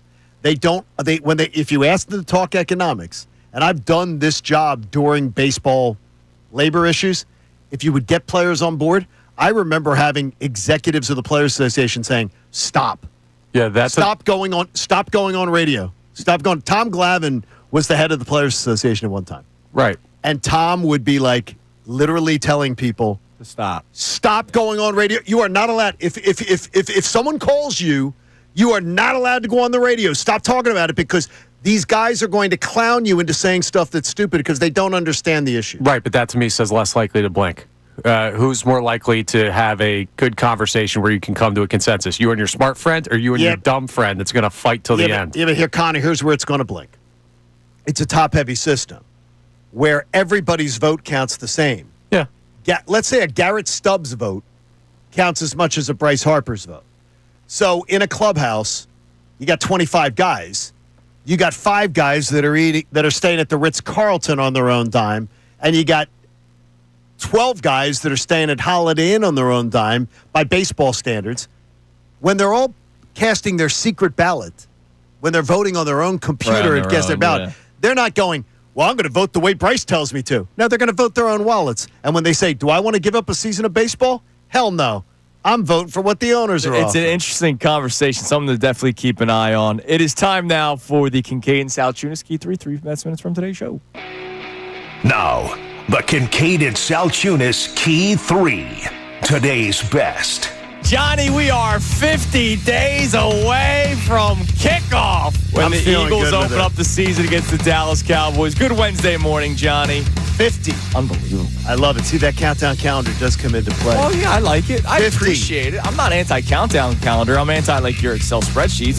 John, once again, had the concerns of Kevin Patullo yesterday. It's my biggest concern, and keeps right. Because to me, I believe Kellen Moore's offense, why didn't we get it last year? Well, part of it was because of the offensive line and them making their demands. But part of it was because the first 4 games of the year, the offense was sputtering. Why do I believe that? Because Nick Sirianni was messing with the recipe. And what do I get this year? Nick Sirianni's going to be messing with the recipe because the last time he got to hire an offensive coordinator, and he hired this one. This was his guy. He hired a bad one. He hired a disaster. And I just had that concern that, wow, because what happens when he hires he hires, then he has the latitude to, I got a lot of say. Shefty, good morning, man. Maybe I'm giving too much credit to the players and their talent. And if they start slow, I guess that's going to dial up the pressure on the offensive court. I just think they're a machine, and they should keep rolling. That's how I view it, and we'll see whether that's right. I got to tell you, the respect I have for DeCecco, when he brings stuff up, even if I disagree with his point, he brings stuff up that makes me think. And in this case, he liked the blended offense last year. I hated it. Right. I didn't like, I thought the Eagles' offense last year underachieved. I really do. I think it was an underachieving offense last year. I don't think a passing attack, when you have A.J. Brown, Devontae Smith, Dallas Goedert, I can't believe that your passing offense was that pathetic. And it was pathetic. It was like 29th. Yeah, it's toward the bottom of the league. Now, I know the offense was great running the football and everything like that, but that's all they wanted to keep doing, and it worked. And it did work. But to me, I still think that the approach was, wow, that's really rudimentary. And I do believe, like you saw in the Super Bowl, the good teams will be able to adjust to that. They've had an off season to adjust to that. And then Jalen Hurts goes, okay, I'll throw the football in this game, and we're going to win the Super Bowl. And that's why I want to see the Super Bowl offense. I want to see from word go. And I want to see the Super Bowl offense from the jump, because I do believe if the Eagles show that diversity, the running game will thrive, the passing game will thrive. The MLB All-Star Game took place last night. National League got the win in the swing-off, which led to the MVP winner being our own Kyle Schwarber. So in case people don't know, I think this is the second year where they had the rule implemented, but last year it didn't need to happen because there was no tie. Instead of playing extra innings, they're just doing a swing-off where it's a home run derby. Each team picks 3 players. They get 3 swings. And the National League was losing. Despite being up 6-0 at one point in the actual game, they allowed the American League to tie it 6-6. They go to the swing-off. National League's losing in the swing-off until Kyle Schwarber plays hero. And then whoever went last for the American League did not hit a home run, so the National League ends up winning because of 3 straight home runs from Kyle Schwarber. And he did it in the clutch, and that's why he wins MVP. It feels weird that a guy won MVP because of a home run derby and not the game itself. The baseball was great yesterday, and that's why I love the MLB All-Star Game. Now, a championship brings a certain level of joy, but it also brings a certain level of turmoil because you're losing players and things like that. To me, it has been so peaceful, and I believe this may be the ultimate referendum of where we're at with the Philadelphia Eagles. What has the offseason been? What has the offseason been with the Flyers? The Flyers are in a rebuild. The Flyers offseason, even though it hasn't been any kind of discord, but it's constant movement and craziness. Right. That's to be expected. You're an organization in sort of, you're tearing it down and you're trying to rebuild. The Sixers. Oh, my God. Are they going to keep Paul George? We got more drama. We got drama. And then the other day we get a drama story. It's drama even in the offseason, just like in the regular season. The Eagles are just peaceful. Yeah. Serene seas, calm. All right, that is the Kincade Salciunas Key 3 best minutes from today's show. Johnny, tell us about life-saving cancer. Yeah, I'd like to thank Win Donation. They made a donation to the American Association for Cancer Research, and you can too. Go to 975thefanatic.com/AACR and make your donation today, because I'm living proof 3 times over. Cancer research saves lives. Damn right it does, man. It does. Right. All right. Tomorrow, we have our man Andrew DeCecco in for 2 hours. I can't wait for this. Even I though got some Unfiltered's trying to steal him from us. Well, I'll tell you this. Unfiltered is having some great shows, and it's been off to a great start. But DeCecco with them has really been some really good stuff. I have some issues. Okay. Sort of like Festivus with DeCecco. So, I mean, just some things where I've been wondering. You're going to put me in the weird spot. Do I stand by the guy I do the show with every day, or do I stand by my fellow football man? Dude, you know what I want you to do? I want you to tell me. Yeah, I want you to tell me. Follow your heart. No, yeah, exactly. All right, everybody. Don't be Scotty Scheffler with me. Everybody have a great rest of your day. Mike Missanelli Show comes your way.